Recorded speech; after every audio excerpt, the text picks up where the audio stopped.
নমস্কার, গল্পকথক রীতি চ্যানেলে আপনাদের সবাইকে স্বাগত। প্রতিদিনের মতো আজও চলে এসেছি একটা নতুন পর্ব নিয়ে আপনাদের কাছে।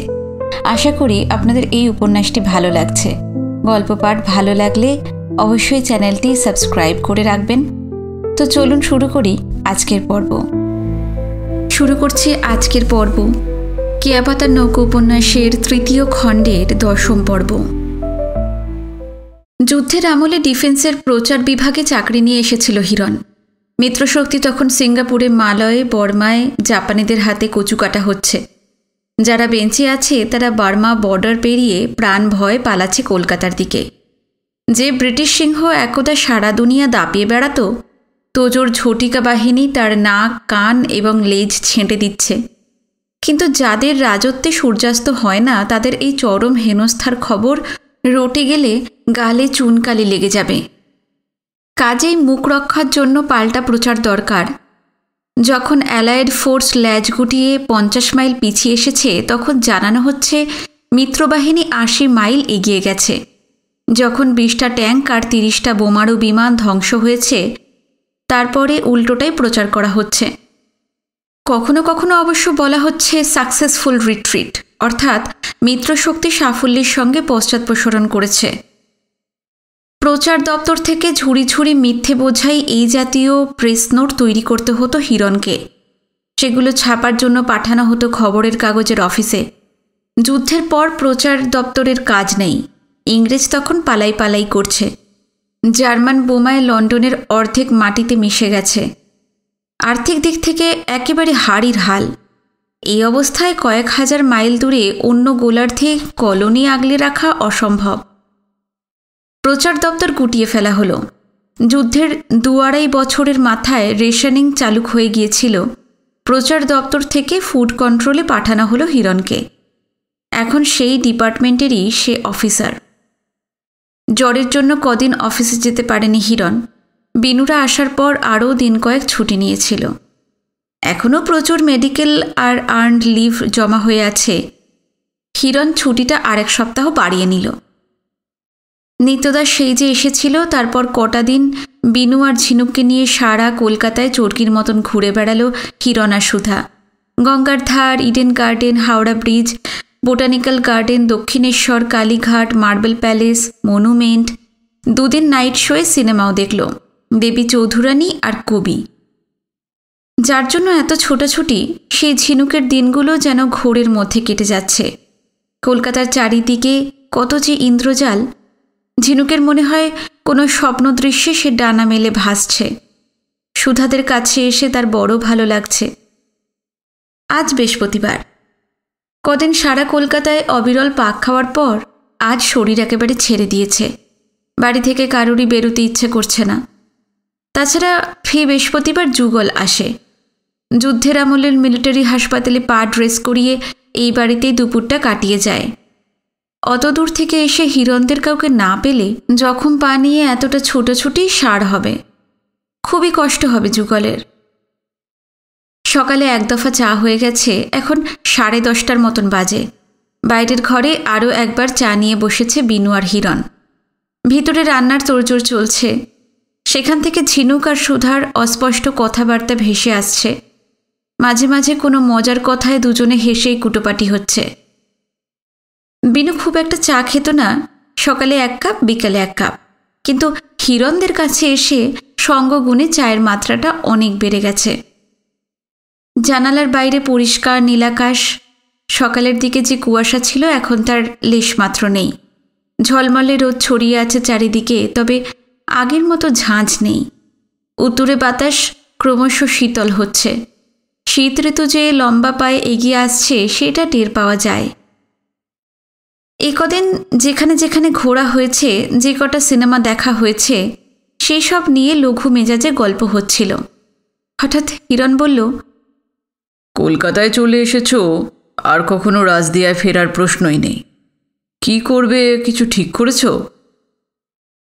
কি করব বলতে, তুমি তো বিএ পাশ করেছো বিনু। হ্যাঁ। কিসে অনার্স ছিল? ইংরাজিতে। তা পড়াশুনো কি চালিয়ে যাবে? তাহলে তো ইউনিভার্সিটিতে গিয়ে ফর্ম টর্ম এনে অ্যাডমিশনের ব্যবস্থা করতে হয়।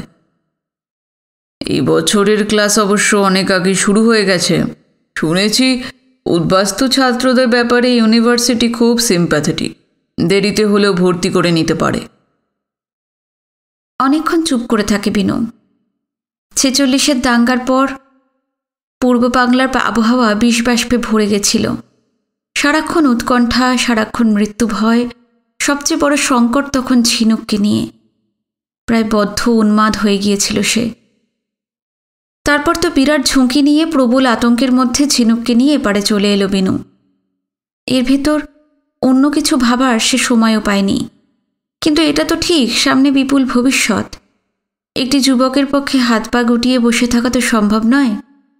সুধাদের কাছে আসার পর কটা দিন হইচই আর অফুরান আনন্দে যেন আকাশেই উঠছিল বিনু। সেখান থেকে এক টানে হিরণ তাকে বাস্তবের কঠিন জমিতে নামিয়ে এনেছে। বিনু বলল, বাবা ফিরে আসুন, তিনি কি বলেন শুনি। হ্যাঁ, তা তো বটেই। তবে কি, তোমার ছোট দিকে কিছু বলো না। আমি যতদূর জানি শ্বশুরমশাইয়ের আর্থিক অবস্থা খুবই খারাপ। বিনু চমকে ওঠে। যে অবনীমোহন যুদ্ধের আমলে দাপটে আসামে গিয়ে কন্ট্রাক্টারি করেছেন, তিনি যে আর্থিক দিক থেকে দুরবস্থায় পড়েছেন, রাজদিয়ায় থাকতে এমন খবর তাদের কাছে পৌঁছয়নি। ইদানিং না হয় চিঠিপত্র পাওয়া যাচ্ছে না, কিন্তু 6 মাস আগেও তো ডাক চলাচলে কোনো গোলমাল ছিল না। সুধারা, সুনীতিরা নিয়মিত চিঠি লিখত, কিন্তু তারাও কেউ ঘুণাক্ষরে কিছু জানায়নি। হিরণ বলছিল, চিন্তা করো না, তোমার পড়ার ব্যাপারটা আমিই দেখে নেব। বিনুর আত্মসম্মানে বাঁধছিল। ভগ্নিপতির পয়সায় পড়াশুনো চালাতেই তার মন মোটেও সায় দিচ্ছে না। সে বলল, দেখুন হিরণদা, এটা তো হয় না। হিরণ বুঝতে পারছিল বিনুর মনের অবস্থা। সে জোর করল না, শুধু বলল, আর দেরি করলে ইউনিভার্সিটিতে ভর্তি হতে মুশকিল হবে।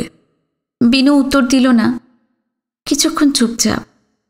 তারপর হিরণ বলল, তোমার আপত্তিটা কোথায় আমি আন্দাজ করতে পারছি। ঠিক আছে, ইচ্ছে যখন নেই, আমার সাহায্য নাই বা নিলে, আবার অন্য একটা কথা ভেবে দেখতে পারো।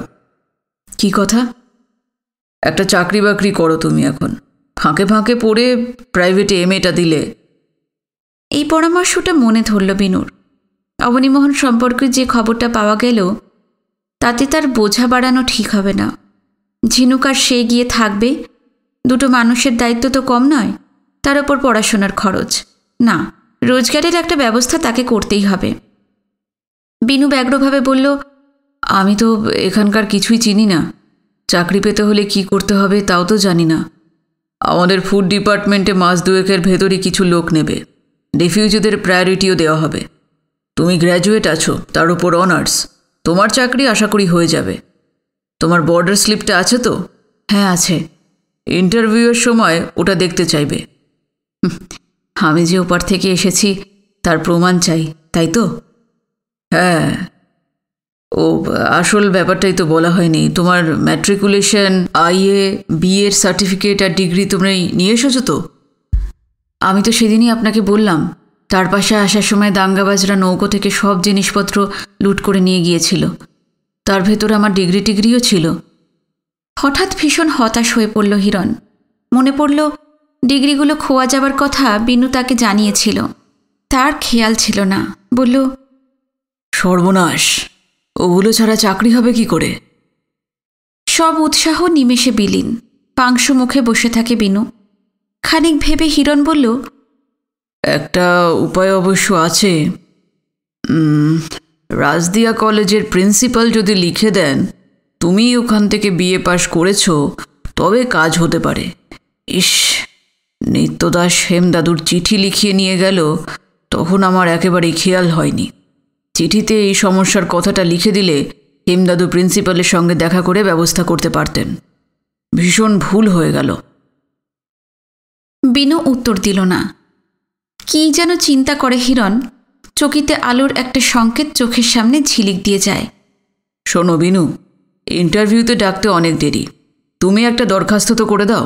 তার মধ্যে নিত্যদাস হেমদাদুর জবাব নিয়ে আসবে, তখন তাকে আরেকখানা চিঠি লিখে দেওয়া যাবে। প্রিন্সিপালের সঙ্গে দেখা করে তিনি যেন সব ব্যবস্থা করেন। নিচের বাগান থেকে এই সময় যুগলের গলা ভেসে এলো, ছোটো দিদি, ছোটো জামাইবাবু, দরজা খুলে দেন। সেই সঙ্গে কড়া নাড়ার খটখটানি। হিরণ বলল, যুগল এসে গেছে। উমাকে ডেকে একতলায় পাঠিয়ে দিল সে। খানিক পরে উমার সঙ্গে দোতলায় উঠে এলো যুগল। মেঝেতে ঝুপ করে বসে বিনুকে দেখে খুশিতে সারা মুখ জুড়ে হাসল। হ্যাঁ, আপনার কথা ভাবতে ভাবতেই আসতে আসিলাম ছোটোবাবু। বিনু লক্ষ্য করেছে বসার জন্য সেদিনের মতন কষ্ট করতে হয়নি যুগলকে। উড়ুর ব্যান্ডেজটাও বেশ ছোট, ব্যথাটাও মনে হচ্ছে অনেক কমে গেছে। বিনু বলল, আমরাও তোমার জন্য অপেক্ষা করছি। ছোটদি আর হিরণদার মুখে শুনেছি তুমি অন্য বৃহস্পতিবার দুপুরের আগে আসো না, তা আজ এত তাড়াতাড়ি যে? হাসপাতালে আইজ তাড়াতাড়ি হইয়া গেল, ঘাও খান শুকাইয়া আসছে তো। ডাক্তারে কইছে আর 2 বৃহস্পতিবার দেখা পায়ের পট্টি খুইলা দিব। বাহ, খুব ভালো খবর তো। তা তোমাদের মুকুন্দপুরের কি অবস্থা? একই, জমিনের দখল কি এত সহজে মিলে? জমিনদারের লগে কতকাল লইরা যাইতে হইব কেডা জানে। ওই হগল কথা থাউক, আইজ মনে মেলা আশা নিয়ে আসছি। একে একে কই, বড় দিদির বাড়ির থিকা জিনুক বইনরে নিয়ে আসছেন? হ্যাঁ হ্যাঁ, নিয়ে আসবো যে, তোমাকে তো সেদিনই বলেছি। তা কই? হ্যাঁ, রান্নাঘরে ছোটদির সঙ্গে কি যেন করছে। অহনি ডাইক কানেন দুজন রেই। বিনু ভিতরে চলে গেল। ঝিনুক কিছুতেই আসবে না। যুগলের কাছে সংকোচের কারণ নেই, প্রাণ গেলেও সে কোনো রকম ক্ষতি করবে না। অনেক বুঝিয়ে সুঝিয়ে তাকে বাইরের ঘরে নিয়ে এলো বিনু। সঙ্গে সুধাও এসেছে। আনন্দে 2 চোখ চিকচিক করতে থাকে যুগলের। বলে, ওহ, কত ডাঙ্গর হইয়া গেছে ঝিনুক বইন, বসো বসো। ঝিনুকের জন্য সারা বিশ্বব্রহ্মাণ্ডের যে কোনো পরিস্থিতির বিরুদ্ধে রুখে দাঁড়াবার জন্য প্রস্তুত হয়ে গেছে বিনু। কিন্তু ঝিনুকের মধ্যে তেমন সাহস নেই। চেনা জানা মানুষের সামনে সে ভীষণ গুটিয়ে যায়। আড়ষ্টের মতন একটা সোফায় নিঃশব্দে সে বসে পড়ল, নতমুখ। যুগলের দিকে সে তাকাতেও পারছিল না। যুগল পলকহীন ঝিনুককে দেখছিল। বলল, আমারে দেখা অমন লাজ কেন? আমি তোমার গো যুগাইল্লা না? এই ছোটকালে তোমারে কতখান লইয়া গেছি, কত কি দেখাইছি, মনে পড়ে? এক টানে স্মৃতির ঝাঁপি খুলে ফেলল যুগল। রাজদিয়াতে থাকতেই তার কাছে ঝিনুক কত না আবদার করেছে, কত যে তার বায়না। আকাশ উঁচু গাছের মাথা থেকে তাকে পেড়ে এনে দিতে হবে পাকা কাউফল। কখনো বিলিতি গাব, কখনো গহীন বেদবনের ভেতর থেকে থোকা থোকা বেথুন, কখনো হলুদ বর্ণ রোয়াইল, পাকা বড়ই, ডেউয়া, কামরাঙা, কখনো বা অথই জল থেকে তুলে আনতে হয়েছে শাপলা, শালুক কি জলপদ্ম। ভাসানের পরদিন হেমনাথের সঙ্গে বাইচ দেখতে ঝিনুক যখন বড় গাঙে যেত, সেই নৌকো বেয়ে নিয়ে যেত কে? যুগল।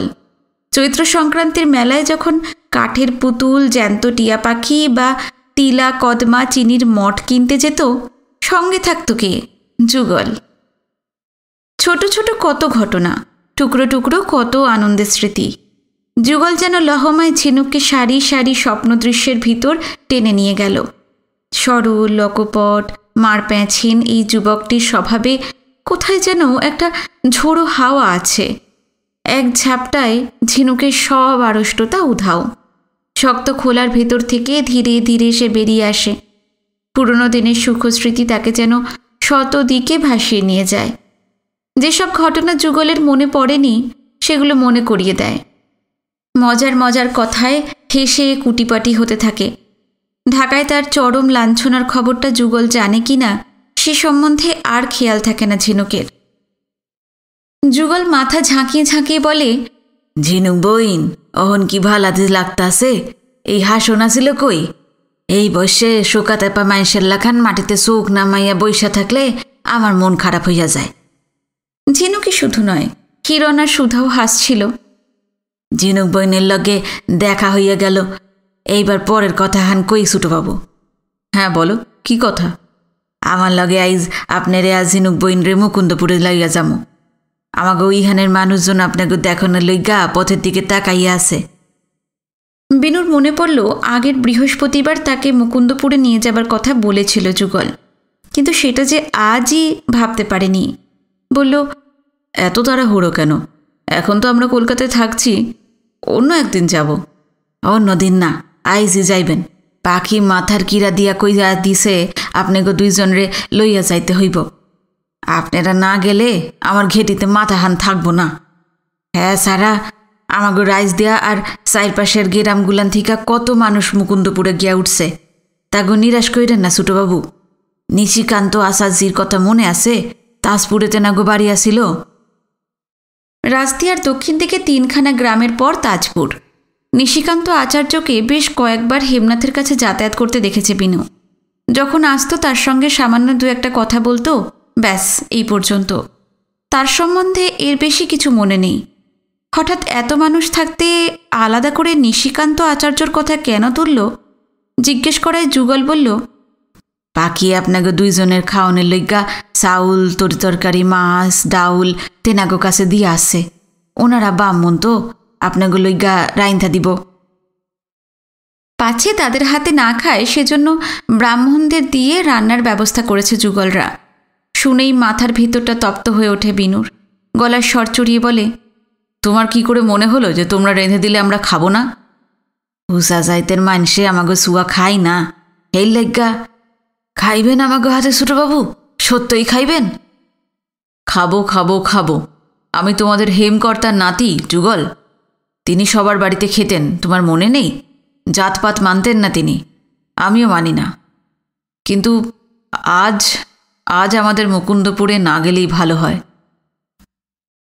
যুগল সব আপত্তি খারিজ করে দিল। তার মধ্যে এমন এক ব্যগ্রতা, সারল্য আর আন্তরিকতা রয়েছে যে শেষ পর্যন্ত বিনুকে রাজি হতেই হলো। যুগলের বিশ্বাস তার এই ছোটবাবুটির ওপর সে জোর খাটাতেই পারে। যাকে একদিন পূর্ব বাংলার খালে, বিলে, নদীতে এবং নানা ভূখণ্ডে ঘুরিয়ে ঘুরিয়ে ফুল, ফল এবং নানা ধরনের বৃক্ষলতা চিনিয়েছে, দিয়েছে জলতলের অপার রহস্যের সন্ধান, তার ওপর যুগলের দাবি অফুরান। তবে ঝিনুককে কোনো মতেই রাজি করানো গেল না। যুগলের কাছে তার যাবতীয় আড়ষ্টতা আর সংকোচ কেটে গিয়েছিল, কিন্তু সে জেনে গেছে মুকুন্দপুরে রাজদিয়া এবং তার চারপাশের অনেকেই জমি দখল করে বসেছে। এরা সবাই তার চেনা। এই লোকগুলো কি আর ঢাকার সেই ঘটনার খবর পায়নি? তাকে দেখলে ওরা কি করবে বা কি বলে বসবে কে জানে। পরিচিত মানুষজনের কাছে সে আদৌ স্বচ্ছন্দ বোধ করে না। যুগল বলল, আমার আশাহান আধা আধি পূরণ হইল। তই ঝিনুক বইন, একদিন না একদিন আমি তোমারে মুকুন্দপুরে লইয়া যামুই। যুগল এরপর সুধাকে বলল, একটু তড়াতড়ি বাইর হোমু ছুটো দিদি।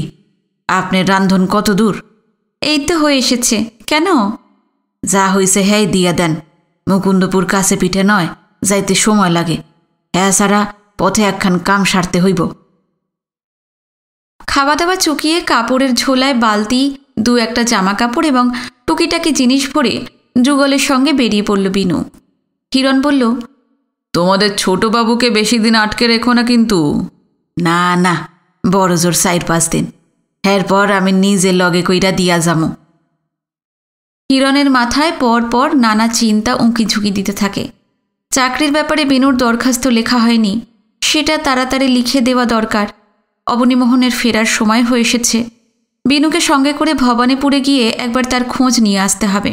তাছাড়া এই কদিন সারা কলকাতায় প্রচুর ঘোরাঘুরি করা হয়েছে। অঢেল আনন্দ, প্রচণ্ড হইচই। এবার তাকে দিয়ে একটা কাজ করিয়ে নিতে হবে। দেশের বাড়ির সঙ্গে শওকত আলীদের এক্সচেঞ্জ করার ব্যাপারে সুধার এখনও প্রবল আপত্তি। সে একেবারে ঘাড় বাঁকিয়ে রয়েছে। যে পরিবেশে, যে আবহাওয়ায় সুধা বড় হয়ে উঠেছে তার মধ্যে কোনো রকম সংস্কার থাকার কথা নয়, কিন্তু কার ভেতর কি থেকে যায়। হিরণের ইচ্ছা বিনুকে দিয়ে বুঝিয়ে সুঝিয়ে এক্সচেঞ্জের ব্যাপারে সুধাকে রাজি করাবে। সেটা যত তাড়াতাড়ি হয় ততই ভালো। হিরণ বলল, 4-5 দিন নয়, আজ যাচ্ছে, কালকের দিনটা থেকে পরশুই বিনু চলে আসবে। ওকে আর আটকে রাখবে না, ওর এখানে অনেক কাজ। যুগল বলল, আইসা আইসা, আগে তো ছোটবাবু যাও, এরপর দেখা যাইব। বিনু লক্ষ্য করল মুকুন্দপুরে গিয়ে তার 2-1 দিন থেকে আসার ব্যাপারে এতটুকু আপত্তি করেনি ঝিনুক। রাজদিয়ায় রাজেকের নৌকোয় ওঠার পর থেকে এক লহমাও তাকে কাজছাড়া করতে চাইত না সে। কিছুক্ষণের জন্য বিনু কোথাও গেলে কেঁদে কেঁদে জগৎ সংসার তোলপাড় করে ফেলত। বিনুই তখন তার একমাত্র ভরসা, একমাত্র অবলম্বন। তাকে বাদ দিয়ে বেঁচে থাকার কথায় ভাবতে পারত না মেয়েটা। মনে হতো দিকদিশাহীন অথই সমুদ্রে ভেসে যাবে। কিন্তু সুধাদের কাছে এসে পায়ের তলায় শক্ত জমির স্পর্শ পেয়েছে ঝিনুক। এখানে সে নিরাপদ, বিঘ্নহীন, সমস্ত দুশ্চিন্তা থেকে সে মুক্ত। 2-3 দিন কেন, বিনু যদি পুরো একটা সপ্তাহ মুকুন্দপুরে কাটিয়ে আসে, সে বাধা দেবে না। বিনুকে ছাড়াও 2 ডানায় তাকে ঘিরে রাখার মতন আরও 2জনকে সে পেয়ে গেছে, সুধা আর হিরণ। 2-2.5 বছর কলকাতায় এবং তার আশেপাশে থেকে এই বিশাল শহরের রাস্তাঘাট সম্বন্ধে যথেষ্ট সড়গড় হয়েছে যুগল। কত নম্বর বাস বা ট্রাম কোন কোন রুটে চলে সবই তার মুখস্থ। এখন ভর দুপুর, বাসে ভিড় ছিল না। ছড়িয়ে ছিটিয়ে কিছু প্যাসেঞ্জার এধারে ওধারে বসে আছে। বিনু জানালার ধার ঘেঁষে বসেছিল। যে মনিবের বাড়িতে কামলা খেটেছে তার নাতির পাশে গা ঠেকিয়ে বসতে ভীষণ কুণ্ঠা হচ্ছিল যুগলের, কিন্তু প্রায় ধমক দিয়েই বসিয়ে দিয়েছে বিনু। টিকিস টিকিস করে বাস চলেছে, সারা গায়ে আলস্য জড়ানো, যেন কোথাও সেটার যাবার তাড়া নেই। এক একটা স্টপেজ আসে, পাদানিতে দাঁড়িয়ে খসখসে চেরা গলায় কন্ডাক্টর চেঁচিয়ে যায়, মুদিয়ালি, কালীঘাট, হাজরা, ভবানীপুর, ধর্মতলা, খালি গাড়ি, খালি গাড়ি। যতখানি সম্ভব স্পর্শ বাঁচিয়ে জড়সড় হয়ে বসে আছে যুগল। বিনু জিজ্ঞেস করল, বেশ কিছুদিন তো এখানে কাটালে, কেমন লাগছে যুগল? ভালা না ছোটবাবু, পদ্মা নাই, মেঘনা নাই, ধলেশ্বরী নাই, কালাবদর নাই, আইরলখা নাই, এইটা একটা দেশ হইল, রুখা শুকা মাটি, কলকাতার কিনার দিয়া বড় একখান খাল চইলা গেছে, এইটার নাম গঙ্গা, ই নাকি নদী। শুই না আমি 28, ইচ্ছা হয় এই পারের মানুষগুলারে ঘেটি ধইরা উই পারে লইয়া গিয়া দেখাই নদী কারে কয়। পদ্মা মেঘনা দেখলে সমুদ্রের পুতেরা ভিড় মিখাইব। বিনু হাসে। যুগল থামে না। জবর জবর নদী না থাকলে কি সুখ হয় ছোটবাবু? বিনু জানে বিশাল বিশাল খাল, বিল, নদী ছাড়া অন্য কিছু ভাবতেই পারে না যুগল। পূর্ব বাংলার শতদিকে ছড়িয়ে পড়া শত জলধারা তার রক্তের ভিতর মিশে আছে আজন্ম। যুগলের অভিযোগের তালিকা অফুরন্ত। সে এক নাগারে বলে যায়, এরপর মাছের কথাই ধরেন, ভাগনা, টাটকিনি, সুবর্ণ, খৌরকা, খল্লা, বৈশা, কাসকি, বজুরি, ট্যাংরা, ভালা জাতের চাইপলা, বড় বড় বাইন।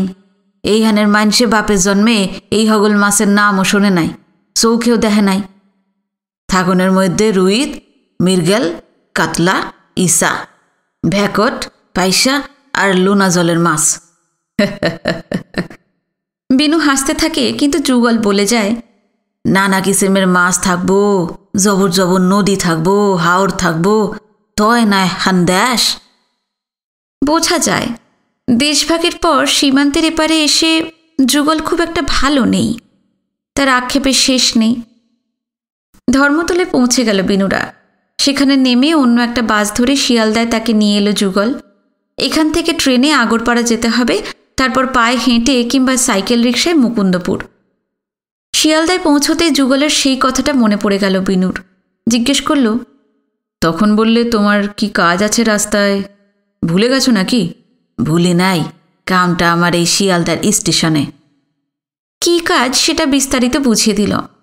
আগে প্রায় রোজই মুকুন্দপুর থেকে শিয়ালদায় টহল দিয়ে যেত। পায়ে চোট খাবার পর এখন সপ্তাহে একদিনই আসতে পারে। ফি বৃহস্পতিবার হাসপাতালে পা ড্রেস করাতে তাকে ছুটতে হয় বহু দূরে লেকের ধারে। সকালের দিকে ভীষণ তাড়াহুড়ো থাকে। 9:30 ভেতর না পৌঁছলে ডাক্তারের দেখা পাওয়া যাবে না। মুকুন্দপুর থেকে এতটা ছোটাছুটি সার। তবে পা ড্রেস করিয়ে ফেরার সময় তার হাতে অঢেল সময়। তখন সে আতিপাতি করে শিয়ালদা সাউথ আর মেনের সব প্ল্যাটফর্ম এবং বাইরের চত্বরে অগুন্তি উদ্বাস্তুর ভিড়ে রাজদিয়া এলাকার এবং তার শ্বশুরবাড়ির ভাটির দেশের চেনা জানা মানুষজন খুঁজে বেড়ায়। তাদের কাউকে পেলে মুকুন্দপুরে টেনে নিয়ে যায়। যুগল বলল, চেনা জানা আত্মজন এক লগে থাকলে মনের বল বাড়ে। আমার পরাণে এহান স্বাদ আছে ছোটবাবু। কি স্বাদ? মুকুন্দপুরে এহান রাইস দিয়া কি ভাটির দেশ বানামু, ততখানি বাহারের হইব না, তবু যতখানি পারন যায়। বিনু অভিভূতর মতন তাকিয়ে থাকে। অক্ষর পরিচয়হীন এই যুবক কি আশ্চর্য রকমের স্বপ্নদর্শী। পূর্ব বাংলার এক রমণীয় ভূখণ্ডকে সে সীমান্তের এপারে নতুন করে নির্মাণ করতে চায়। কদিন আগে ঢাকা মেল থেকে বিনুরা যখন নামে, শিয়ালদা স্টেশনের চেহারা যেমন ছিল আজও তার হেরফের নেই। তবে মানুষ আরও বেড়েছে। সীমান্তের ওধার থেকে যারা আসছে তাদের রিলিফ ক্যাম্পগুলোতে দ্রুত পাঠাবার ব্যবস্থা করা যাচ্ছে না। আসলে রোজ ঢাকা, বরিশাল, খুলনা, ফরিদপুর অর্থাৎ পূর্ব পাকিস্তানের নানা প্রান্ত থেকে রিফিউজি স্পেশালগুলো যত উদ্বাস্তু এনে শিয়ালদায় ঢেলে দিচ্ছে, তার সঙ্গে পাল্লা দিয়ে তত ত্রাণ শিবির খোলা সম্ভব হচ্ছে না। ফলে শিয়ালদা স্টেশনেই তারা গাদাগাদি করে থেকে যাচ্ছে। এই ভিড় সরাতে কতকাল যে লাগবে কে জানে। স্টেশনের ভিতরে এবং বাইরে লোক গিজগিজ করছে। ইটের 10-12 ইঞ্চি উঁচু বাউন্ডারি ওয়াল তুলে 15-20 স্কোয়ার ফিটের মধ্যে এক একটা উদ্বাস্তু ফ্যামিলি। ওই জায়গাটুকুর মধ্যে 5-6 কি 7 জনের অস্থায়ী বাসস্থান। চারপাশের ভিড়ে যেদিকে তাকানো যাক শুধুই ধুমধুমার কাণ্ড, তুমুল চিৎকার, হইচই, কদর্য খিস্তি খেউর, কুৎসিত ঝগড়াঝাঁটি। এধারে ওধারে নানা স্বেচ্ছাসেবী প্রতিষ্ঠানের ফেস্টুন টাঙানো। তারা আলাদা আলাদাভাবে 300 কি 400 জন উদ্বাস্তুর খাওয়াবার দায়িত্ব নিয়েছে। চত্বরের নানা এলাকায় কাঠ কি কয়লার উনুনে খিচুড়ি ফুটছিল। বেশ কটা বিশাল সরকারি লঙ্গরখানাও খোলা হয়েছে। যে লঙ্গরখানাগুলোতে রান্না শেষ, সেখানে সেখানে উদ্বাস্তুদের লম্বা লাইন। সবার হাতে সিলভার কি কাঁসার থালা, বাটি কি সরা, যার যা আছে তাই নিয়ে দাঁড়িয়ে পড়েছে। লাইনে দাঁড়িয়েও কি শান্তি আছে? পাছে খিচুড়ি ফুরিয়ে যায় তাই সবাই চাইছে সামনের দিকে এগিয়ে যেতে, কিন্তু আগে যে রয়েছে সে জায়গা দেবে কেন? এই নিয়ে ধাক্কাধাক্কি, এমনকি হাতাহাতি পর্যন্ত শুরু হয়ে গেছে। ভিড় ঠেলে এগুতে এগুতে যুগল চেঁচাতে থাকে, রাইসদা, ইনামগঞ্জ, গিরিগঞ্জ, দেলভোগ, তাজপুর, রসুইনা, কমলাঘাট থেকে কেউ আসছেন? আইসা থাকলে সময়ের দেন। একই কথা সে সমানে বলে যেতে থাকে, এক টানা ছেদহীন। কেউ সাড়া দিচ্ছে না। সবার লক্ষ্য এখন লঙ্গরখানার খিচুড়ি। বিশ্ব সংসারের অন্য কোনো শব্দ তাদের কানে ঢুকছে না। যুগলের উদ্যমের শেষ নেই। শিয়ালদা স্টেশনের বিশাল এলাকায় চক্কর দিতে দিতে চেঁচিয়ে চেঁচিয়ে পরিচিত মানুষজনকে সে খুঁজে বেড়াতে লাগল। হঠাৎ পতিতপাবনের কথা মনে পড়ে যায় বিনুর। হাঁটা থামিয়ে ব্যস্তভাবে সে বলে, আমাদের রাজদিয়া এলাকায় একটা ফ্যামিলি এখানে আছে। যেদিন দেশ থেকে এলাম ওদের সঙ্গে দেখা হয়েছিল। যদি রিফিউজি ক্যাম্পে না গিয়ে থাকে তাদের নিশ্চয়ই পাওয়া যাবে।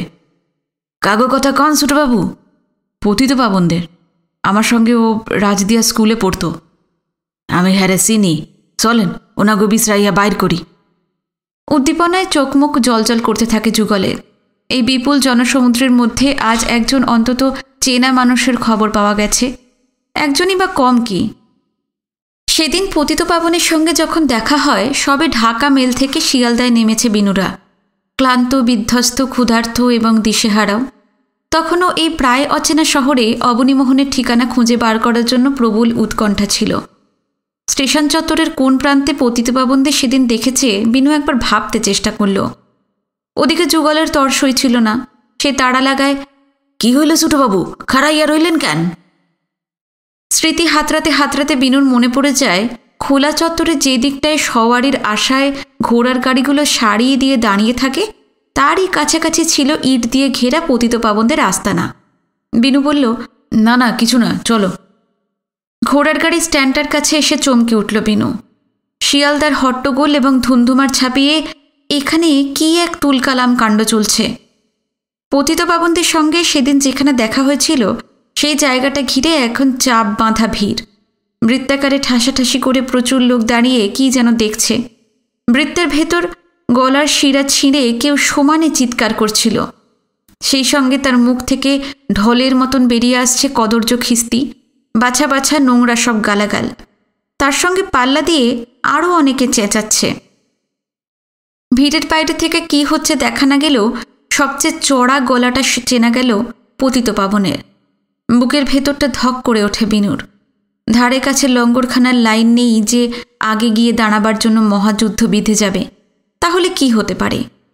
বিনু জানে পতিতপাবন ভীষণ রকচটা। তা হঠাৎ সে এমন খেপে উঠেছে কেন? বিনু ধাক্কা দিতে দিতে ভিড় সরিয়ে তড়িৎ গতিতে ভেতরে ঢুকে পড়ে। যুগল হইচই করতে করতে বিনুর পেছন পেছন চলে আসে আর বলে, কই যান ছোটবাবু, কই যান? যে দৃশ্যটি এবার চোখে পড়ল তাতে কয়েক লহমা হতবাক হয়ে থাকে বিনু। পতিতপাবন শরীরের সবটুকু জোর দিয়ে একটা লোকের টুঁটি টিপে ধরেছে। প্রচণ্ড রাগে উন্মাদ, সমস্ত রক্ত মাথায় গিয়ে চড়েছে তার। কয়েকদিনের না কামানো মুখ কি হিংস্রই না দেখাচ্ছে। রুক্ষ জট পাকানো চুল উঠছে হাওয়ায়, চোয়াল শক্ত, চোখ দুটো জ্বলছে, সমানে গজরাচ্ছে আর খিস্তি খেউর করছে। কাছেই দাঁড়িয়ে আছে এক সদ্য যুবতী, পতিতপাবনের মেয়ে। ভয়ে আতঙ্কে থরথর কাঁপছিল সে। পাশে আধঘোমটা দেওয়া তার মা এবং 3টে ছেলে মেয়ে। 5 থেকে 10-এর মধ্যে তাদের বয়স। মা এবং বাচ্চাগুলো এক টানা কেঁদে চলেছে। পতিতপাবন যে লোকটার গলায় সাঁড়াশির মতন চেপে ধরেছে তার বয়স 40-এর আশেপাশে। পোকায় কাটা চেহারা, চোখের তলায় কালির পোঁচ, সর্বাঙ্গে লুচ্চামের চিরস্থায়ী ছাপ। লোকটার জিভ বেরিয়ে এসেছে, চোখ কোটর থেকে ঠিকরে পড়বে যেন। হাত দুটো লতপত করছে, গলা থেকে গোঙানির মতন ক্ষীণ একটু আওয়াজ চুঁইয়ে চুঁইয়ে বেরুচ্ছে। চারপাশের লোকজন চেঁচামেচি করতে করতে দুজনকে ছাড়াবার চেষ্টা করছে, কিন্তু কে কার কথা শোনে? পতিতপাবনের মাথায় তখন দানব ভর করেছে। তার মোটা মোটা কড়া পড়া আঙুলগুলো লোকটার গলায় আরও চেপে বসে যাচ্ছে। হতচকিত ভাবটা কেটে গেলে লাফ দিয়ে দুজনের মাঝে গিয়ে পড়ল বিনু। পতিতপাবনের হাত ধরে টানতে টানতে শ্বাস আটকানো গলায় বলল, এ কী করছো পতিত? ছাড়ো, ছেড়ে দাও, গলা ছেড়ে দাও, সর্বনাশ হয়ে যাবে যে। বিনুকে দেখে সম্বিত ফিরে আসে পতিতপাবনের। সহজে কি লোকটাকে ছাড়তে চায়? অনেক বোঝানোর পর হাতের ফাঁস আলগা করে। মাথা থেকে প্রচণ্ড ক্রোধটা নামতে শুরু করেছে। 2 হাতে মুখ ঢেকে সে বসে পড়ে, বালকের মতন ফুঁপিয়ে ফুঁপিয়ে কাঁদতে থাকে। পতিতপাবনের পাশে বসে তার কাঁধে হাত রেখে উৎকণ্ঠিত বিনু জিজ্ঞেস করে, কি হয়েছে পতিত? এই লোকটার গলা টিপে ধরেছিলে কেন ওরকম করে? চারপাশের জনতা একসঙ্গে গলা মিলিয়ে কিছু বলতে চাইছিল, ফলে কান ফাটানো শোরগুলি শুধু হচ্ছে, একটা বর্ণ বোঝা যাচ্ছে না। ওদিকে যাকে খুন করার জন্য ঝাঁপিয়ে পড়েছিল সেই লোকটা পিচ বাঁধানো চত্বরে কেতরে পড়ে আছে। হাত দুটো এলিয়ে রয়েছে, একটা হাঁটু বুকের কাছে দোমড়ানো। ডান পা থেকে চটি ঠিকরে পড়েছে অনেকটা দূরে, গালের কষ বেয়ে রক্ত গড়িয়ে আসছে। লোকটা পুরোপুরি বেহুশ। হঠাৎ কারা যেন চেঁচিয়ে চেঁচিয়ে এই সময় সবচেয়ে জরুরি খবরটা জানিয়ে দেয়। লাইন পড়েছে, খিচুড়ি দিচ্ছে। অর্থাৎ যে স্বেচ্ছাসেবী প্রতিষ্ঠান এধারের উদ্বাস্তুদের দায়িত্ব নিয়েছে তাদের খাদ্য এখন প্রস্তুত। লঙ্গরখানা খুলে দেওয়া হয়েছে। লহমায় ভিড়টা ফাঁকা হয়ে গেল। যে যার থালাবাটি জোগাড় করে ঊর্ধ্বশ্বাসে লাইন দিতে ছুটল। পতিতপাবন ঘাড় গুঁজে একইভাবে বসে আছে। অনেক বলার পর সে মুখ তোলে। চোখ দুটো তখন টকটকে লাল, যেন জমাট রক্তপিণ্ড। সেই চোখ থেকে জল ঝরেই চলেছে। কান্না জড়ানো গলায় পাগলের মতন মাথা ঝাঁকাতে ঝাঁকাতে সে তার সদ্য যুবতী মেয়েটাকে দেখিয়ে বলে, এই মাইয়াটা সম্মান বাঁচানোর লইগা পাকিস্তান সাইরা ইন্ডিয়ায় আসলাম, কিন্তু এইখানেও শকুনের পালরে সিরা খাওয়ানোর লইগা জিহ্বা মেইলা রইছে। ওই যে শোরে সাও ক্যাতরাইয়া পইরা রইছে। আঙুল বাড়িয়ে সেই লোকটাকে দেখিয়ে দিল সে। তারপর একটানা সে যা বলে যায় তা এই রকম। কদিন ধরে লোকটার নজর পড়েছে পতিতপাবনের মেয়ে শান্তির ওপরে। দূরে দাঁড়িয়ে সে চোখের ইশারা করে, আড়ালে পেলে ফিসফিস করে বলে তার সঙ্গে গেলে রানীর হালে থাকতে পারবে। টাকা পয়সা, গয়না, আরাম, কোনো কিছুর অভাব থাকবে না। লোকটা যখন যা বলেছে তক্ষুনি শান্তি বাবাকে জানিয়ে দিয়েছে। পতিতপাবন তককে তককে ছিল। আজ লোকটা শান্তিকে যখন পকেট থেকে একগোছা নোট বার করে দেখাচ্ছে, সে তার ওপর ঝাঁপিয়ে পড়ে। পতিতপাবন বলতে থাকে, দেশ থেকে এখন পহা লইয়া এই পারে আসতে পারি নাই। কয়শো টাকা একটু সোনা রূপা লুকাইয়া সুরাইয়া আননের ব্যবস্থা করছিলাম, তা পাকিস্তানের পুলিশ বর্ডারে বেবাক কায়রা নিছে। হাত এক্কেরে খালি। 2 বেলা ইহানে খিচুড়ি দেয়। এরপর যদিন খিদা পায় কিছু যে কিন্না খামু উপায় নাই। এক কাপড়ে পলাইয়া আসছি। পিন্ধনের শাড়ি উড়ি কিন্না দিতে পারি না। এইদিকে শয়তানের সাওরা বর্ষের মাইয়াগো ফুসলানের লেগ্গা সাইড দিকে ঘুরতে আসে। কয়দিন আমি তাগো ঠেকাইয়া রাখতে পারুম? একদিন না একদিন ওরা শান্তিরে ঠিক তুলে লইয়া যাইব। পতিতপাবন আরও জানায় তারা মাত্র কয়েকদিন হলোই এখানে এসেছে। এরই মধ্যে কটা যুবতী মেয়েকে পাওয়া যাচ্ছে না। হাওয়ায় হাওয়ায় একটা খবর ভেসে বেড়াচ্ছে, যারা মেয়েদের নিয়ে ব্যবসা করে তাদের আরকাঠিরা আন্ডিল আন্ডিল টাকা নিয়ে এখানে অষ্টপ্রহর ঘোরাঘুরি করছে। সুযোগ পেলেই একটা দুটো করে মেয়েকে তুলে নিয়ে যাচ্ছে। পতিতপাবন থামে না। ডরে আমার বুক থরথরাইয়া কাঁপে, রাইতে ঘুমাইতে পারি না। কিন্তু কয়দিন শান্তিরে আমি পড়ি দিয়া রাখুম। শিয়ালদার স্টেশনের থাকলে মইরাই যামু বিনু ভাই, মইরাই যামু। সে একেবারে ভেঙে পড়ে, ভয়ে আতঙ্কে তীব্র হতাশায়।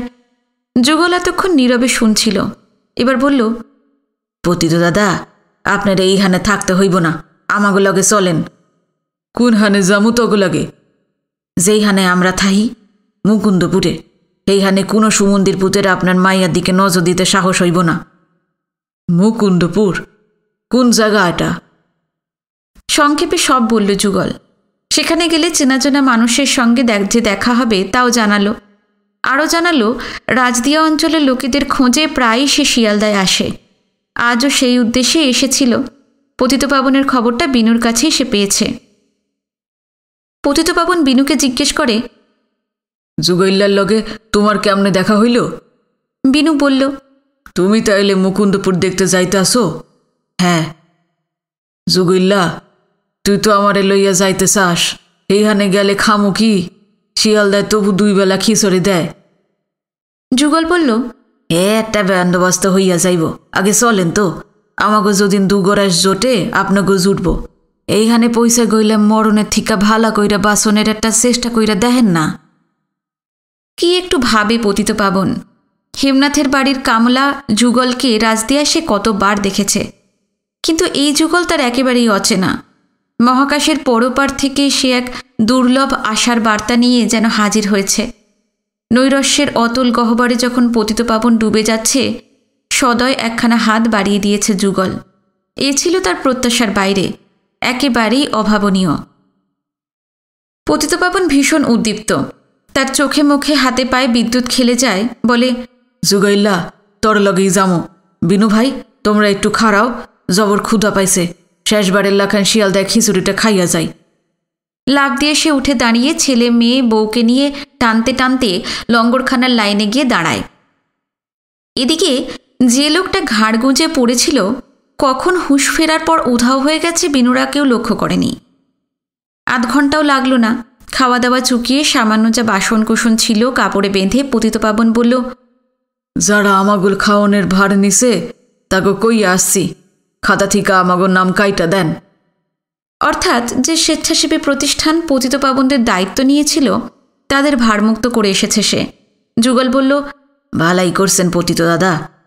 তোর ভরসায় শিয়ালদার লগে বেভাগ সম্পর্ক চুকাইয়া দিলাম যুগইল্লা। ঠিক আছে, অহন লন যাই। বাইরের বিস্তৃত চত্বর থেকে হাজার হাজার মানুষের বেড়াজাল ভেদ করে স্টেশনের ভিতর চলে এলো ওরা। বিনু বলল, একটু দাঁড়াও, আমি টিকিট কেটে নিই। কিসের টিকিট ছোটবাবু? কিচ্ছু কাটতে হইব না। বিনা টিকিটে যেতে বলছো? আমাগো দেশ গেছে, ভিটা গেছে, বেবাক খুইয়া আইসি। দেশ খান কি আমরা ভাগ করছি?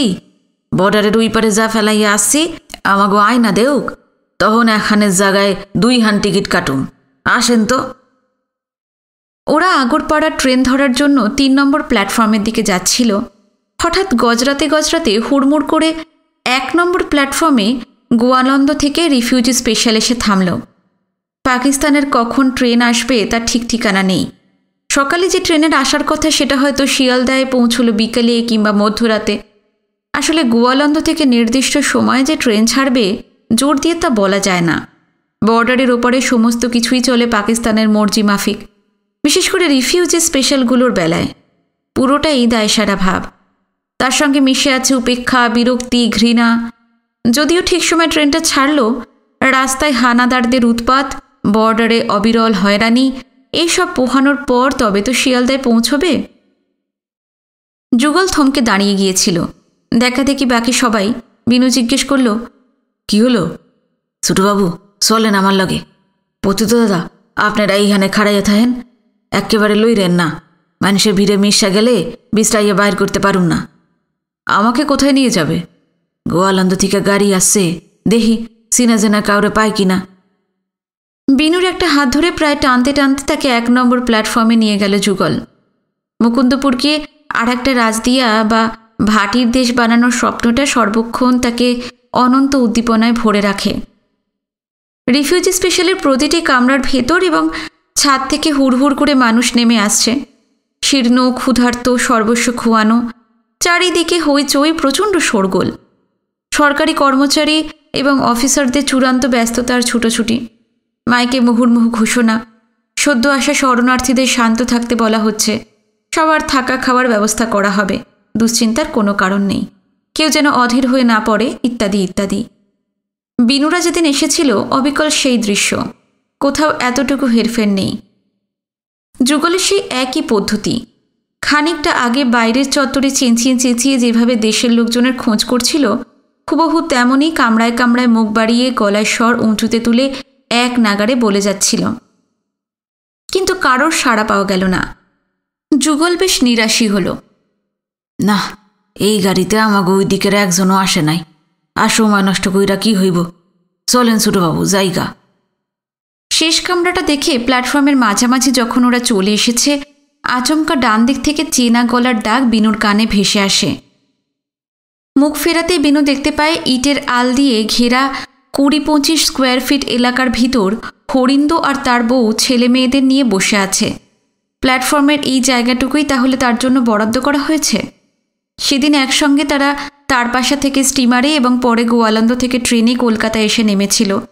তখন অন্য কোনো দিকে তার লক্ষ্য ছিল না, একমাত্র চিন্তা কিভাবে অবনীমোহনকে খুঁজে বার করবে।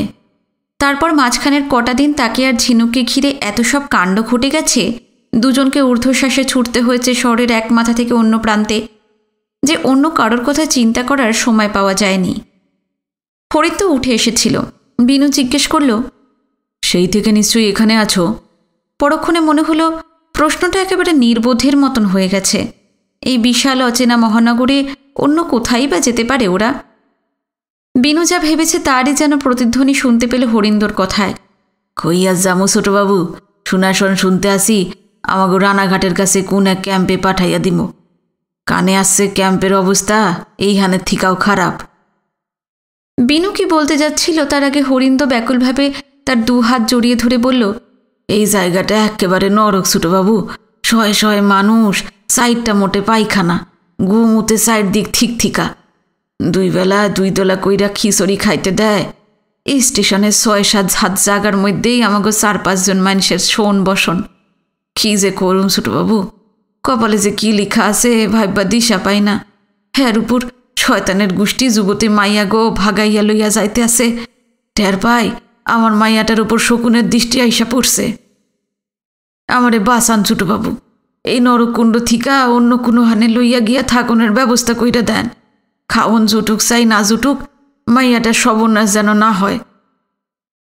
বিনু জিজ্ঞাসু চোখে যুগলের দিকে তাকায়, বুঝে নিতে চায় হরিন্দরা মুকুন্দপুরে গেলে তার আপত্তি বা অসুবিধা হবে কিনা। মুকুন্দপুরে পরিচিত মানুষের সংখ্যা বাড়বে, বাড়বে জনবল। প্রবল উৎসাহের সুরে যুগল হরিন্দকে বললে, হরিন্দ দাদা, অহনি আমাকে লগে চলো, এহান ভালা জায়গা আছে, শান্তিতে থাকতে পারবা। কোনো কুত্তার পুতের সাধ্য নাই এইখানে গিয়া তোমার মাইয়ার দিকে নজর দেয়। যদিন কেউ যায় হের কইলজা ফাইরা রক্ত খামো। আসো আসো। ভূমণ্ডলের কোনো প্রান্তে তাদের জন্য নিরাপদ স্থান আছে কিনা কে জানে। হতভম্বের মতন হরিন্দ বিনুর দিকে তাকায়। যুগলের কথায় কতটা ভরসা করা যায় সে ভেবে পাচ্ছে না। সংশয় সুরে বলে, শুনছেন ছোটবাবু, এ যুগল্লা কি কয়, যামো? হ্যাঁ হ্যাঁ, নিশ্চয়ই যাবে। হেমকান্তার নাতির ওপর রাজদিয়ার অঞ্চলের মানুষজনের অগাধ বিশ্বাস। কোথায় কত দূরে যেতে হবে, সেখানে বাসস্থানের কি ব্যবস্থা, কিছুই জানতে চায় না হরিন্দ। চোখের পলকে পোঁটলা পোঁটলি বেঁধে ছেদে ছেলে মেয়ে বউকে নিয়ে বিনুদের পিছু পিছু হাঁটতে থাকে। স্টেশনে আগেই ভিড় ছিল, এইমাত্র রিফিউজি স্পেশাল আসায় সেটা কয়েক গুণ বেড়ে গেল। হাজার হাজার মানুষের জটলা, হট্টগোল, কান্নাকাটি, সরকারি কর্মচারী আর স্বেচ্ছাসেবীদের অনবরত ছুটোছুটি, মাইকে মুহুর্মুহু নানা ধরনের ঘোষণা, সব মিলিয়ে তুমুল বিশৃঙ্খলা। তার মধ্যে দিয়ে পথ করে যেতে যেতে অনেকের কথাই মনে পড়তে লাগলো বিনুর।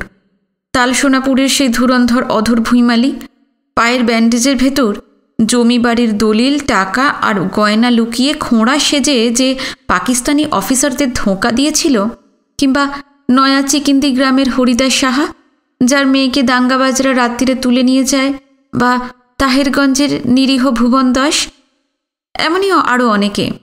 এদের সঙ্গে তারপাশা থেকে স্টিমারে বা গোয়ালন্দ থেকে ট্রেনে চেপে এই তো সেদিন শিয়ালদা এসে নামল বিনু।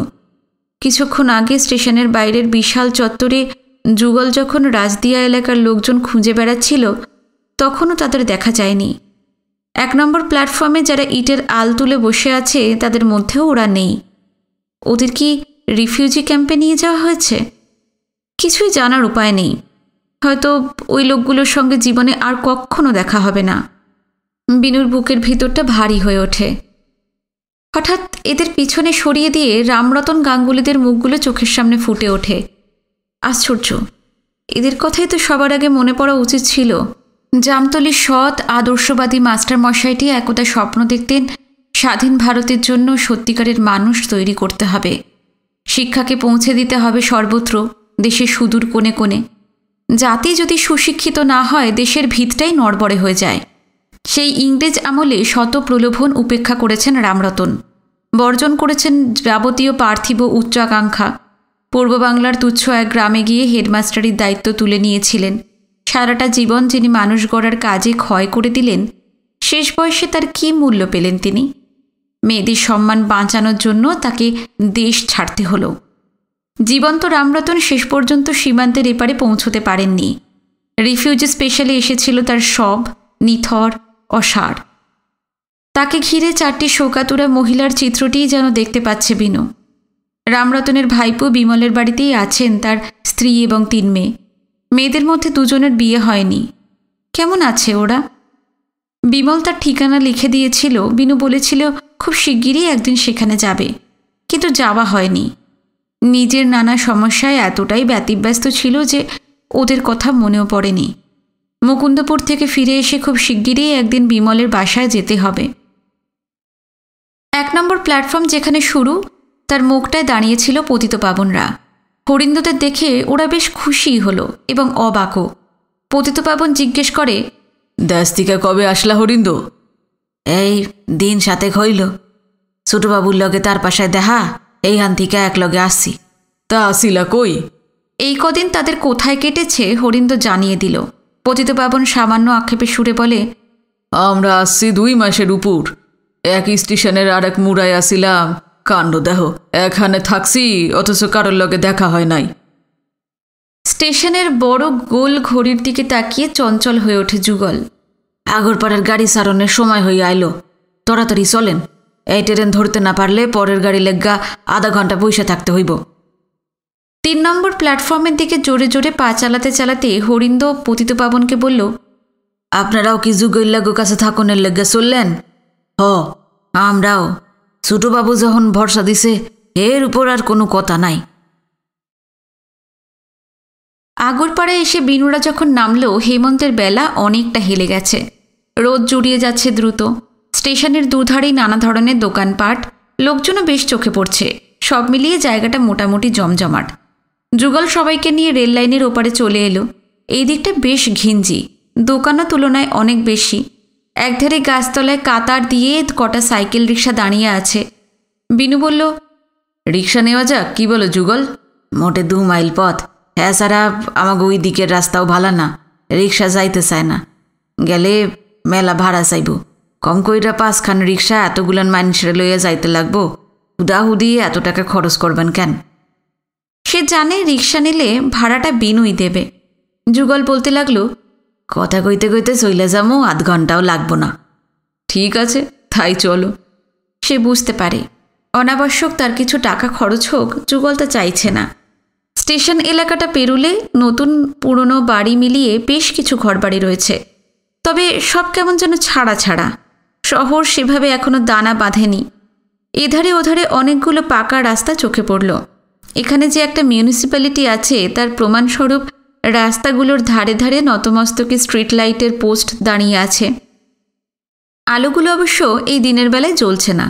দুধারে বাঁধানো খোলা নর্দমাও দেখা যাচ্ছে। মিনিট 10 হাঁটার পর শহরের চৌহদ্দি শেষ। 2-4টে বাড়ি যে এদিকে নেই তা নয়, তবে অনেকটা দূরে দূরে।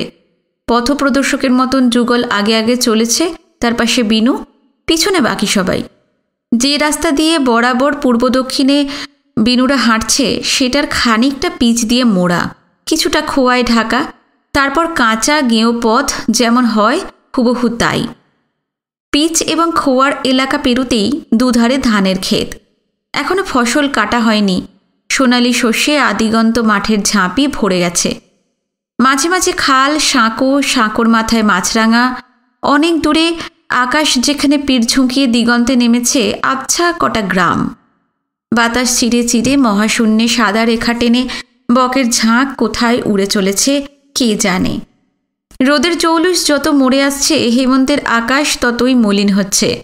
বিকেল ফুরোতো না ফুরোতেই মিহি স্বরের মতন কুয়াশা নামতে শুরু করেছে। যুগল বলেছিল মুকুন্দপুর স্টেশন থেকে মাত্র 2 মাইল। বিনুর ধারণা কম করে 3-3.5 মাইল হাঁটা হয়ে গেছে। জিজ্ঞেস করল, আর কত দূর যুগল? আয়সা গেছে ছোটবাবু, সামনে ওই যে তাল গাছগুলো খাড়াইয়া রয়েছে, এরপরেই মুকুন্দপুর।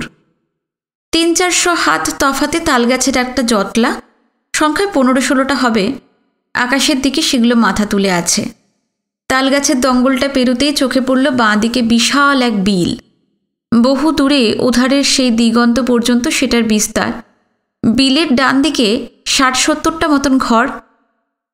ভেবে চিন্তে রীতিমতো পরিকল্পনা করে সেগুলো বানানো হয়নি, তাড়াহুড়ো করে যত্রতত্র তোলা হয়েছে। পূর্ব বাংলার ধাঁচে প্রতিটি ঘরেরই কেঁচা বাঁশের বেড়া, মাথায় টিন কি টালির ছাউনি, দরজা জানালা কাঁচা আম কাঠ দিয়ে তৈরি। তবে সবকটা ঘরেরই চারপাশ ঘিরে আছে অনেকটা খোলামেলা জায়গা। এই হইল আমাগো মুকুন্দপুর। উত্তর না দিয়ে চতুর্দিক লক্ষ্য করতে করতে এগিয়ে চলেছে বিনু। যুগল থামেনি, সমানে বলে যাচ্ছে, এই যে ঘরবাড়ি দেখতে আসেন না, এইখানে কয় মাস আগে কি আসিল জানেন? কি? ঠাসা জঙ্গল আসিল, শয়ে শয়ে জাইত সাপ, বাগডাসা, ভাম, বড় বড় বিছা। দেশের মানুষজন ছুটাইয়া জঙ্গল সাফা কইরা সাপ খোপ মাইরা এই গ্রাম বসাইছি ছোটবাবু। ওগুলি তো পাকিস্তানে ফেলাইয়া আসছি। সাহস কইরা রিফিউজি ক্যাম্প থেকে বাইর হইয়া পড়ছিলাম বইলাই না ঘর তুলতে পারছি, নাইলে ওই ক্যাম্পে পয়সাই মরতে হইতো। যেমনই হোক নিজগো ঘর তো। তৃপ্তিতে আত্মপ্রসাদে যুগলের চোখ মুখ ঝলমল করতে থাকে। অপার বিস্ময়ে যুগলের দিকে বিনু তাকিয়ে থাকে। তাকে যতই দেখছে ততই মুগ্ধ হচ্ছে। দূর গাঁ থেকে যুগল যখন হেমনাথের বাড়িতে কামলা খাটতে এসেছিল, খাল, বিল, নদী আর জলতলের রূপলি ফসল অর্থাৎ মাছ ছাড়া পার্থিব অন্য কোনো দিকে তার নজর ছিল না। সেই যুগল সর্বস্ব খুইয়ে আত্মীয় পরিজনের সঙ্গে একদিন চলে এলো এখানে। শূন্য হাতে একক প্রচেষ্টায় সৃষ্টি করেছে ছিন্নমূল মানুষের এই উপনিবেশ। এ কি সামান্য ঘটনা? বিশ্বব্রহ্মাণ্ডের যে কোনো বড় শিল্পীর চেয়েও তার এই বিপুল কর্মকাণ্ড অনেক বেশি মহান। যুগল বলতে লাগলো, ছোটো দিদিগো বাড়ির কাছে হে যাদবপুর রাজধানীর সাইড ধারে জব্বর দখল কুলনি হইছে। ইচ্ছা করলে এই হগল জায়গায় জমিন পাইয়া যাইতাম, কিন্তু লই নাই। কলকাতার অত কাছে, সেখানে তো কত সুযোগ সুবিধা। যাদবপুরের ওধারের জমি না নিয়ে এখানে নিয়েছ, তুমি ভুল করেছ। একেবারেই না ছোটবাবু, আপনি তো জানেন যুগেল্লা নদী আর মাছ ছাড়া বাঁচব না। যাদবপুর রাজধানীতে নদী কই, মাছ কই? তামাম পৃথিবী ঘুইরা ঘুইরা শেষ তরে এই বিলের খোঁজ পাইলাম। নদী না জুটুক, একখানা আলিশান বিল তো জুটছে। আমাগো দেশের লাখা নত না হইলেও এই বিলে মেলা মাছ, রুইত, কাতল, শৌল, বোয়াল, গোলসা, ট্যাংরা, গরমা, টাকি। ঠিক কইরা ফেলাইলাম এইখানেই ঘর বান্ধুম। অফুরান উদ্যমে এই বসতি তৈরি করেছে ঠিকই, কিন্তু যুগলের কাছে বাসস্থানই শেষ কথা নয়, এর সঙ্গে জল আর মাছও চাই তার। যুগলের রক্ত মাংসে আজন্ম ওই দুটো জড়িয়ে আছে, নইলে কলকাতার কাছে জমি পেয়েও সে হেলায় হাতছাড়া করে? দূরে আঙুল বাড়িয়ে যুগল এবার জিজ্ঞেস করে, ওইখানে কি দেখেন ছোটবাবু? জঙ্গল। কেন বলো তো? যুগল জানায় এখানে পুরো অঞ্চলটাই নাকি জঙ্গল ছিল। সামনের দিকে যৎসামান্য অংশ নির্মূল করে গ্রাম বসানো হয়েছে, বাকিটা সাফ করলে প্রচুর জমি বেরোবে। কম করে ওদিকটায় আরও 1000-5 মানুষের বসবাসের ব্যবস্থা হয়ে যাবে। যুগলের একান্ত ইচ্ছা রাজদিয়া অঞ্চলের লোকজন এসে বাড়িঘর তুলে থিতু হয়ে বসুক। সেই জন্যই তো শিয়ালদা স্টেশনে ঘুরে ঘুরে সে তাদের খুঁজে বেড়ায়। তার ধারণা পূর্ব বাংলার অন্য এলাকার অচেনা মানুষ এলে হয়তো বনিবনা হবে না, তখন দিনরাত অশান্তি, ঝগড়াঝাঁটি, ধুন্ধুমার কাণ্ড। কথায় কথায় ওরা বসতির ভিতর চলে এসেছিল। ঘরগুলোর চৌহদ্দির বাইরে সামনের দিকে অনেকখানি খোলা জায়গা। ওখানে ধুলো মাটি মেখে প্রচুর বাচ্চা কাচ্চা হুটোপুটি করছে। কটি কিশোরী, যুবতী এবং মাঝবয়সী সধবা মেয়ে মানুষকেও দেখা গেল। এধারে ওধারে ছড়িয়ে ছিটিয়ে রয়েছে নানা বয়সের কটা পুরুষ, যুবক, আধবুড়ো, বৃদ্ধ। নতুন মানুষজন দেখে সবাই থমকে গিয়েছিল। এমনকি বাচ্চাগুলো হইচই থামিয়ে অবাক বিস্ময়ে বিনোদের দিকে তাকিয়ে থাকে। হঠাৎ গলায় স্বর অনেক উঁচুতে তুলে উত্তেজিত ভঙ্গিতে চিৎকার করতে থাকে যুগল, কে কই আসো, তোরাতরি এখানে চইলা আসো, দেখো কারে নিয়ে আসছি। চারিদিকে সাড়া পড়ে যায়। সবগুলো ঘর থেকে 1-2 জন করে ছুটতে ছুটতে বেরিয়ে আসে। যুগল একই সুরে চেঁচিয়ে যায়, আমাকে ছোট বাবু হেমকর্তার নাতি আসছে, কেউ হ্যান স্যার কি জলচকি নিয়ে আসো।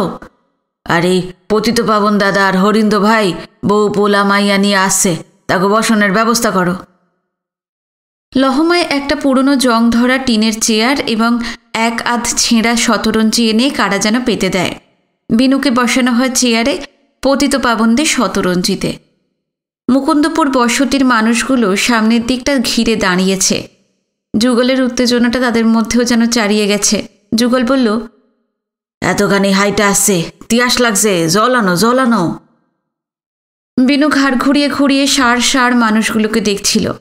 সবই প্রায় পরিচিত মুখ। রাজদিয়ার কুমোরপাড়ার 2 ভাই, বুধাই পাল আর হাচাই পাল, তালতলির নগা পাল, বিনোদ সাহা, যুগলের শ্বশুর গোপাল দাস, তার ভগ্নিপতি ধনঞ্জয়, বারুইবাড়ির প্রাণবল্লভ, মাছের আড়তদার নকুল কুণ্ডু, সুজনগঞ্জের মিঠাইয়ের দোকানদার হারান ঘোষ, পোস্ট অফিসের পিয়ন নিবারণ, তাজপুরের নিশিকান্ত আচার্য, এমনি অনেকে। তাদের ছেলে মেয়ে বউরাও রয়েছে। ভিড়ের শেষ মাথায় যুগলের পিস্তুত বোন টুনি আর তার বউ পাখি। সুজনগঞ্জের হাটে যাবার পথে টুনিকে প্রথম দেখেছিল বিনু। সেই টুনির স্বাস্থ্য ভেঙে গেছে। একসময় ছিল বেশ মোটাসোটা ভারী শরীর, 2-3টে ছেলেমেয়ের মা হলেও আলগা একটা জেল্লা ছিল চেহারায়। এখন চামড়া খসখসে, চোখ বসে গেছে, হাড় ঠেলে বেরিয়ে এসেছে।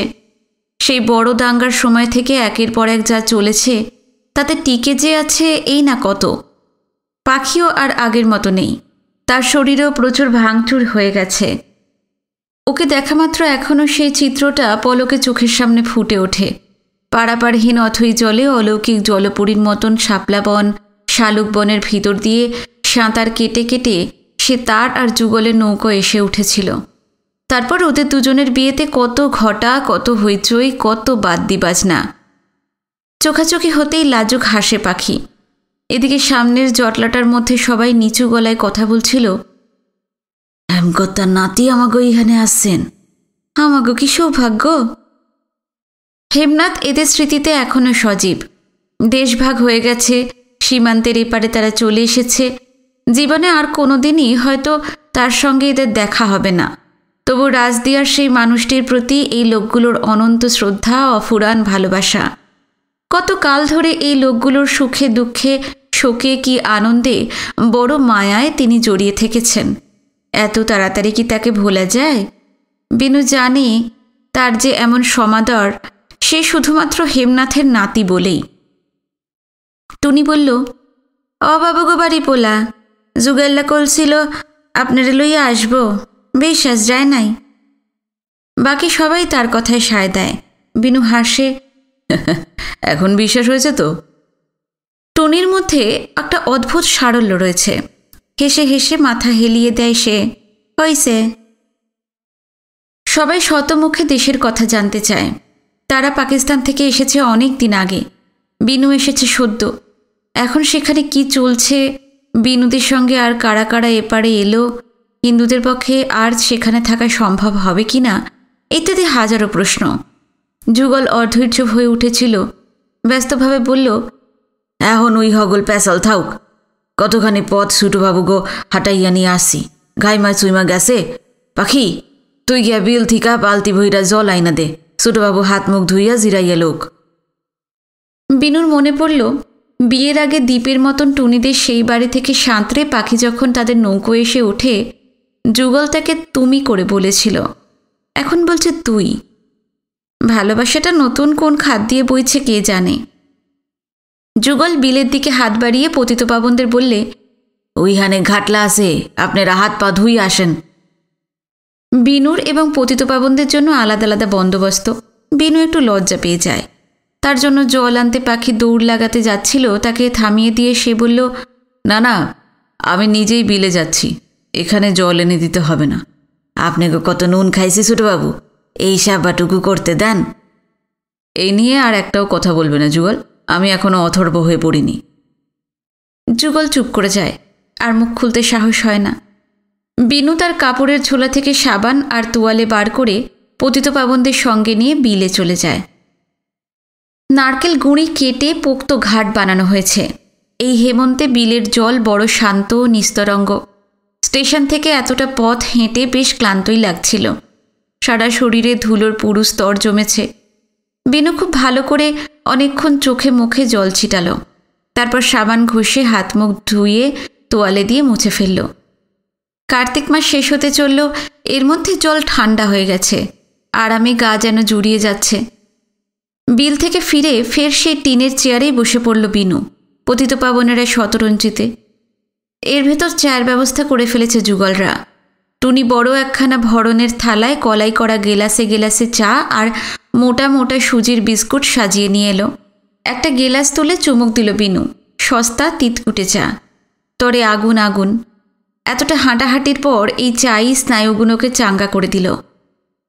মুকুন্দপুরের বাসিন্দারা এখনও সামনে অনড় দাঁড়িয়ে আছে, একজনও চলে যায়নি। বিনু বুধাইপালকে বললে, আপনারা যে এখানে আছেন, আপনাদের চলে কি করে? সরকারি সাহায্য কিছু পান? বুধাই বলল, একখান ফুটা আদলাও না।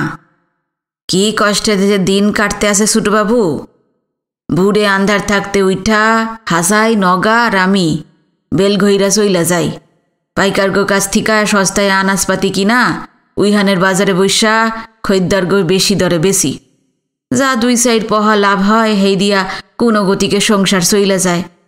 তয় এই মুকুন্দপুরে আমাগো বিবাকের একখান কইরা ঘর হইছে, এইটুকুই যা শান্তি।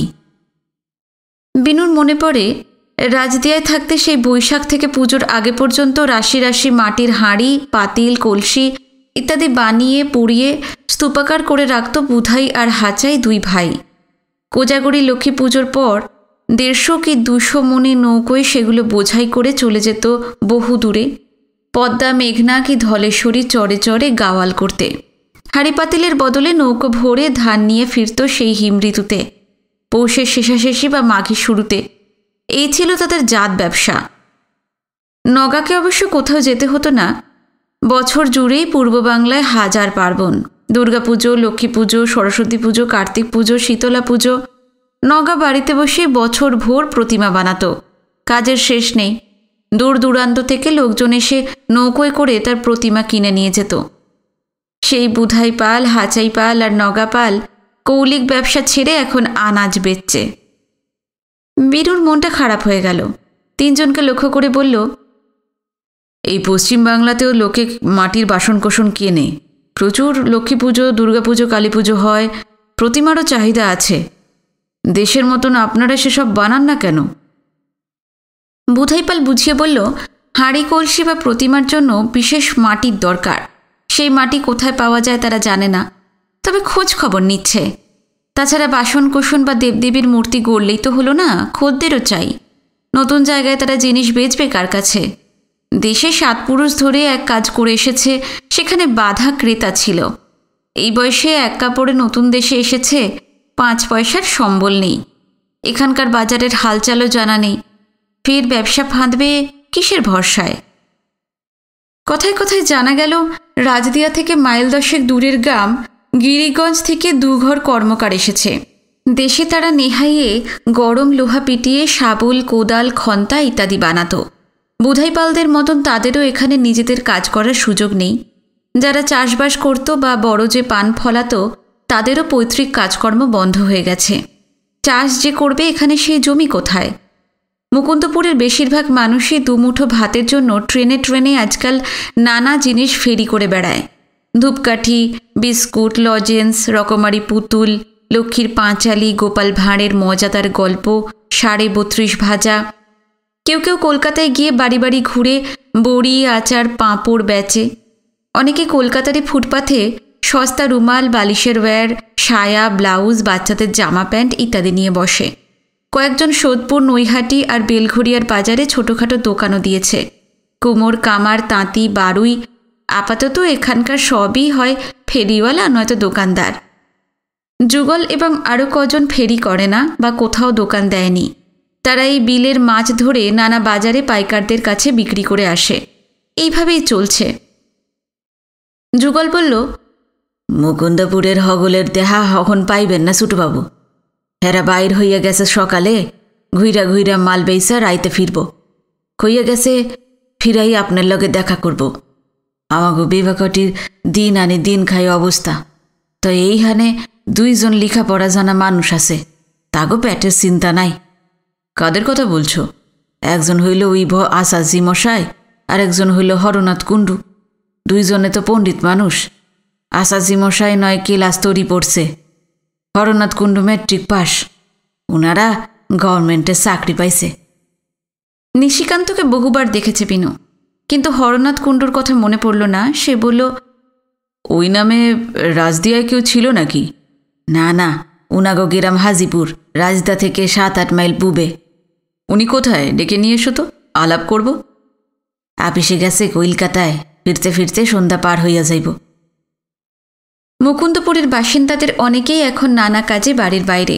রাতের আগে তাদের সঙ্গে দেখা হওয়ার সম্ভাবনা নেই। বিনু ভাবছিল, একজন ম্যাট্রিক পাস আর একজন ক্লাস 9 পর্যন্ত পড়েছে। এই বিদ্যায় কী ধরনের সরকারি কাজ পাওয়া সম্ভব? খুব কৌতূহল হচ্ছিল তার। নিশিকান্তর দিকে তাকিয়ে জিজ্ঞেস করল, আপনি কোথায় চাকরি করেন? নিশিকান্ত শুধু নিজেরই নয়, হরনাথ কুণ্ডুর চাকরির সম্বন্ধে সবিস্তার সব জানালো। উদ্বাস্তুদের জন্য সরকারি একটা কোটা আছে, অগ্রাধিকারের ভিত্তিতে তাদের কাজকর্ম দেওয়া হয়। নিশিকান্ত চাকরি পেয়েছে ফুড ডিপার্টমেন্টে। দমদম স্টেশনের কাছে একটা রেশনের দোকানে সে ক্যাশ মেমো লেখে। 9 ক্লাসের বিদ্যায় এমন কাজ জোটে না, উদ্বাস্তু বলে নিয়মটা শিথিল করা হয়েছে। হরনাথ কুণ্ডুর বেলাতেও তাই। 40-এর ওপর বয়স, এই বয়সে সরকারি কাজ মেলে না। এখানেও সেই সহানুভূতি বা করুণা। তার চাকরি হয়েছে ল্যান্ড রেভিনিউ ডিপার্টমেন্টে। নিশিকান্তর ডিউটি 9টা থেকে 5টা। সে বলল, তুমি আমাগো হেমকর্তার নাতি, তুমি আসবা বইলা আইজ আর রেশনের দোকানে যাই নাই। দেশ সাইরা চইলা আসছো, এইটা এখন কামের কাম করছো, তা হেমকর্তারে রাইজ দেয়া রাই খাসলা কেন? পরিচিত লোকজনদের সবারই হেমনাথ সম্পর্কে এক প্রশ্ন, তিনি কেন দেশে পড়ে আছেন? অন্যদের যা বলেছে নিশিকান্তকেও সে একই উত্তর দিল বিনু। জোরে জোরে মাথা নাড়ে নিশিকান্ত, বোঝাতে চায় হেমনাথের সিদ্ধান্তটা ঠিক নয়, মস্ত ভুল করেছেন তিনি।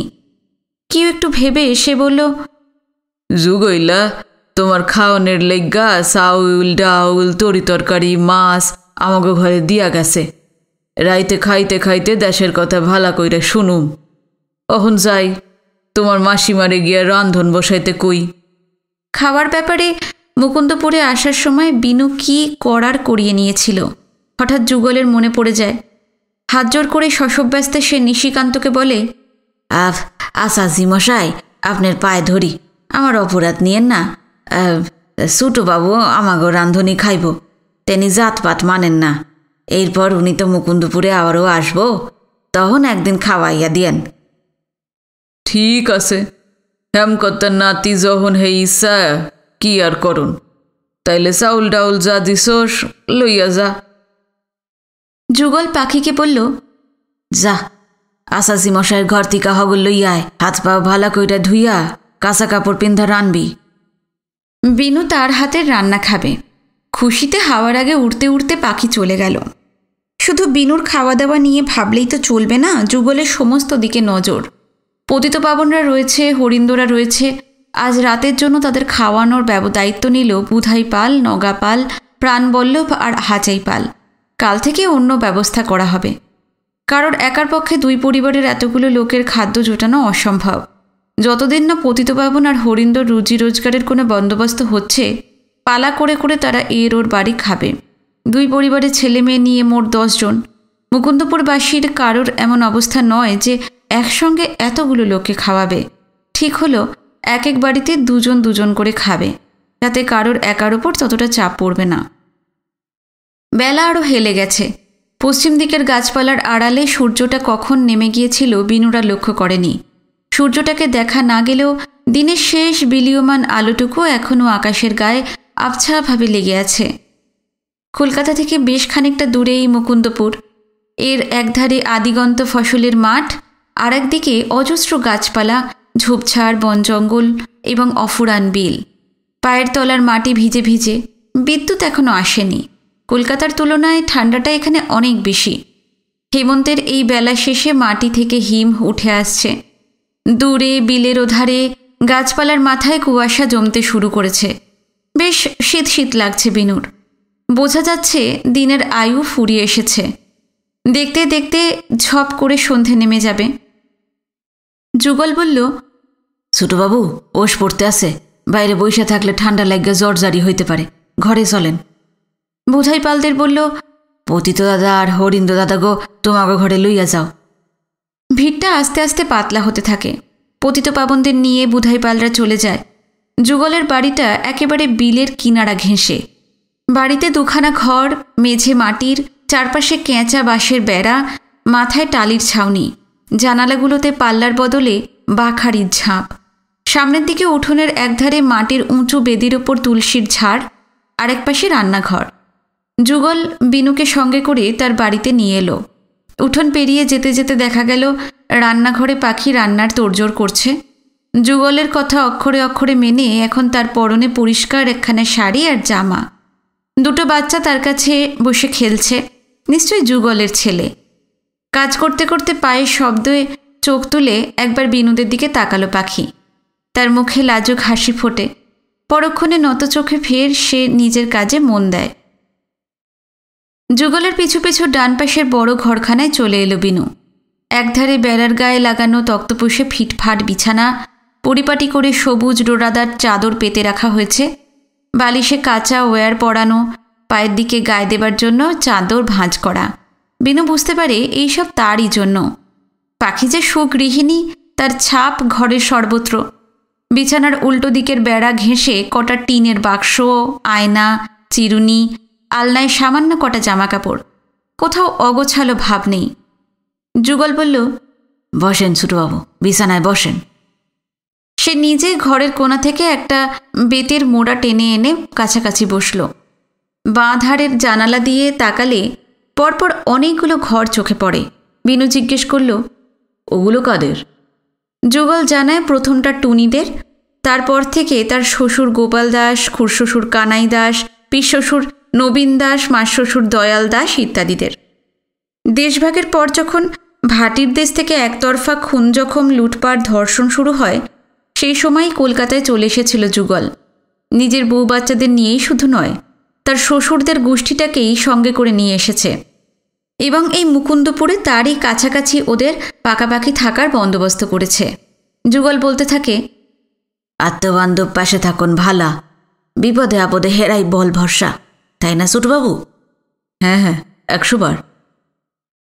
ডান দিকের জানালার বাইরে 15 দূর থেকে বিল। যত দিন ফুরিয়ে আসছে বিলের চেহারাও ততই বদলে যাচ্ছে। জলের রং ক্রমশ কালো হচ্ছে। মুখ ফিরিয়ে এবার বিলের দিকে তাকালো বিনু। হেমন্তের স্থির নিস্তরঙ্গ জল উথাল পাথাল করে মাছেরা ঘাই দিয়ে চলেছে অনবরত। মাছগুলো অদৃশ্য রয়েছে জলের তলায়। বিলের ওপর দিকের আলোড়ন দেখেই যুগল বলে দিচ্ছে কোনটা কোন মাছের ঘাই। বিনু জানে জলতলের অন্তহীন রহস্য যুগলের নখদর্পণে। সে যা বলছে 16 আনা নির্ভুল। রাজদিয়ায় থাকতে এমন প্রমাণ বহুবার বিনু পেয়েছে। যুগল বলল, বিলের এই মাছই মুকুন্দপুরের আমাকে কয় ঘর মানুষের একমাত্র ভরসা।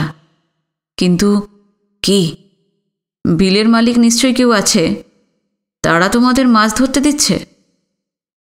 যুগল বলল, বিলের মালিক অবশ্যই একজন ছিল, কিন্তু সে মারা যাওয়ায় ছেলেদের মধ্যে বাপের বিষয় আশয় নিয়ে ধুন্ধুমার চলছে। যতদিন না তার একটা নিষ্পত্তি হচ্ছে, বিলের দিকে কারো নজর নেই। আপাতত তাই নির্বিঘ্নে মাছ মারতে পারছে যুগলরা। বিনু বলল, তবে যে বলেছিলে মালিকের গুন্ডাদের সঙ্গে লড়াই করে তোমরা এখানে বেঁচে আছো? যুগল জানায়, বিলের মালিক সরকারেরা, আর পাড়ের যত জমিন আর জঙ্গল হ্যার মালিক পালস ধরিরা। আমাকে জুজু পালস ধরিকে লগে ওই দেখেন না ছোটবাবু। ঘরের একটা কোণের দিকে আঙুল বাড়িয়ে দিল সে। আগে লক্ষ্য করেনি বিনু। ওই কোণটায় খাড়া করে রাখা রয়েছে 7 ফলাওয়ালা টেটা, তেল পাকানো লাঠি, সরকি ইত্যাদি। যুগল বলতে লাগলো, এইগুলোই দিয়া এই পুঙ্গির পুতেগুলোকে জুজু চালাইয়া যাইতে আসি। এমন লাঠি সরকি মুকুন্দপুরের বেবাগ মানুষের ঘরে ঘরে। জবরদখল কায়েম রাখতে লড়াইয়ের কথা আগেই জানিয়েছিল যুগল। এই লড়াই তো আছেই, কিন্তু তার ভবিষ্যতের কথা ভেবে ভীষণ উদ্বিগ্ন হয়ে পড়ে বিনু। বলে, সরকারদের ঝগড়াঝাটি চিরকাল থাকবে না। সেসব মিটে গেলে ওরা নিশ্চয়ই বিল নিয়ে পড়বে। তখন কি তোমাদের জলের ধারে ঘেঁচতে দেবে? ছোটবাবু, এই কথা গান যে আমি ভাবি নাই তা নয়, তাই অহন তো চইলা যাইতে আছে। পরে যদি সরকাররা ফ্যাসাদ বাঁধায়, লাঠি সরকি লইয়া নাই মা পড়ুম। এটা কোনো কাজের কথা নয় যুগল। কতদিকে কতজনের সঙ্গে লড়াই করবে? বিনু বোঝায়, যুগলের সংসার আছে, ছেলে মেয়ে বউ তার মুখের দিকে তাকিয়ে রয়েছে। অন্যের বিলের ওপর নির্ভর করে চিরদিন তো চলতে পারে না। ভবিষ্যতের কথা ভেবে রুজি রোজগারের স্থায়ী একটা ব্যবস্থা করা দরকার। কিছুক্ষণ চুপ করে থাকে যুগল, তাকে একটু চিন্তাগ্রস্ত দেখায়। তারপর ধীরে ধীরে মাথা নেড়ে বলে, আপনি ঠিকই কইছেন ছোটবাবু, লেখাপড়া তো শিখি নাই। আসাজি মশাল্লা খান 9 ক্লাস তরিও যদি পড়তাম, নির্যাস একখান চাকরি বাকরি জুইটা যাইত। লেখাপড়ার শক্তি অন্যরকম। পেটে যদিন কালির অক্ষর থাহে, পৃথিবীর যেই হানি যাও, না খাইয়া মরতে হইব না। পাকাপাকি একখান ব্যবস্থা হইবই। হ্যাঁ যাওক, তা আমার কি করুন দরকার, তার বুদ্ধি পরামর্শ দেন। একটি অক্ষয় পরিচয়হীন মানুষের পক্ষে নতুন জায়গায় এসে কতটা কি করা সম্ভব? এখানকার অন্য সবাই যা করছে, বেঁচে থাকার তাই একমাত্র পথ, অর্থাৎ মালপত্র ফেরি করা, নইলে বাজারে দোকান খুলে বসা। বিনু দোকানের কথাটাই বলল। বিমর্ষ মুখে যুগল বলল, দোকান যে দিমু, টাকা কই? পুঁজি না থাকলে কি তো ব্যবসা করন যায়? তোমাদের মুকুন্দপুরের এত লোক যে দোকানদারি করছে, তারা টাকা পেল কোথায়? দেশ থেকে হেরা কিছু আনতে পারছিল, হ্যাঁ দিয়া মহাজনের কাছ থেকে মাল কিনা দোকানে বেচে। ও, তা তুমি কিছু আনতে পারোনি? তোমরা যখন ইন্ডিয়া এলে তখন তো অবস্থা এখনকার মতন খারাপ হয়নি। অনেকে অনেক কিছু আনতে পেরেছে। আনছিলাম ছোটবাবু, অগল খরচ হইয়া গেছে, হাত একেবারে শূন্যি। নিত্যদাসের কথা মনে পড়ল বিনুর। তার মুখে শুনেছিল গভর্নমেন্ট ছোটোখাটো ব্যবসার জন্য উদ্বাস্তুদের কিছু অনুদান আর কিছু লোন দিচ্ছে। অবশ্য তার জন্য প্রচুর তদবির করতে হয়, বহুজনের কাছে নানা ডিপার্টমেন্টে ধর্ণা দিতে হয়। যুগল নিত্যদাসের মতো অত চতুর নয়। সে কি পারবে দিনের পর দিন লেগে থেকে সব কিছু আদায় করতে? তবু ঋণ এবং অনুদানের কথাটা ওকে জানানো দরকার। বিনু জানালো। যুগল বলল, গভর্নমেন্ট যে এমন সুযোগ সুবিধা দিতে আছে শুনি নাই তো, এর লইগা কাগজ ধরতে হইব? বিনুর তা জানা নেই। নিত্যদাসের সঙ্গে খুব শিগগিরই দেখা হবে তার। যদি সে কথা রাখে হেমনাথের চিঠি নিয়ে নিশ্চয়ই সুধাতের বাড়ি আসবে, তখন তাকে জিজ্ঞেস করে সব জেনে নেবে। বিনু বলল, আমি খবর নিয়ে তোমাকে জানাবো। তুমি একাই না, ইচ্ছে করলে এখানকার আরও অনেকেই এরকম ঋণ টিন পেতে পারে। কাইলি হগলরে ডাইকা জানাই আমি দিমু। না না, শোনো যুগল, এখন কিছু বলো না। আগে আমি নিজে সমস্ত ব্যাপারটা বুঝে নিই, তারপর। ঋণ পেতে অনেক সময় লাগবে। তার আগে এক কাজ করো। কি কাম ছোটবাবু? বিনু এর মধ্যেই মনে মনে হিসেব করে নিয়েছে। রাজদিয়া থেকে আসার সময় বেশ কিছু টাকা সে সঙ্গে করে নিয়ে এসেছিল। তাছাড়া হিরণও তাকে দিয়েছে। খরচ টরচ করার পর কয়েকশো টাকা এখনও হাতে আছে। বিনু বলল, আমি তোমাকে আপাতত 100-4 টাকা দিতে পারি, তাই দিয়ে ছোটোখাটো কোনো দোকান খুলতে পারবে তুমি? পারুম ছোটবাবু, পারুম। এর থেকে কত কম পুঁজিতে অন্যেরা দোকান দিছে। কিন্তু কি? আপনি হবায় দেশ থেকে আসেন সুধা বইনের বাড়িত, অত টাকা কই থেকে দিবেন? সে তোমাকে ভাবতে হবে না। আসছে বৃহস্পতিবার হাসপাতালে পা দেখিয়ে হিরণদাদের বাড়িতে যে যাচ্ছই, তখন টাকাটা পেয়ে যাবে। টাকা নিমু তই এহান কথা কিন্তু ছোটবাবু। কি কথা? যেই দিন পারুম টাকাটা কিন্তু আপনার ফেরত দিমু। না কইতে পারবেন না আপনি? বিনু জানে যুগলের আত্মসম্মান বোধ প্রখর, সে ঋণী থাকতে চায় না। বলল, ঠিক আছে, ফেরত দিও। বাইরের মলিন আলোটুকু কে যেন কোন ফাঁকে একটানে সরিয়ে নিয়ে গেছে। বিলের জল এবং ওধারের নিবিড় গাছপালা এখন ঘন কুয়াশায় আর অন্ধকারে একাকার। কখন সন্ধে নেমে গিয়েছিল বিনুরা খেয়াল করেনি। সমস্ত চরাচর জুড়ে সবুজ আলো জ্বেলে লক্ষ কোটি জোনাকি উঠছে। দূরের জঙ্গল থেকে পেঁচা এবং নাম না জানা পাখিরা কর্কশ গলায় চেঁচিয়ে উঠছে। আঁধার খান খান করে ভৌতিক শব্দ করে চিৎকার করছে খাটাসেরা। কোথায় যেন শিয়ালদের মজলিস বসেছে, তারা একটানা ডেকে চলেছে। মুকুন্দপুরের কুকুরগুলো সমজদার শ্রোতা হয়ে নীরবে কেউ বসে নেই। চড়া গলায় গজরাতে গজরাতে অবশ্য শিয়ালদের হাঁকাহাঁকি লক্ষ্য করে তাড়া করে যাচ্ছে। এছাড়া চারপাশ একেবারে নিঝুম।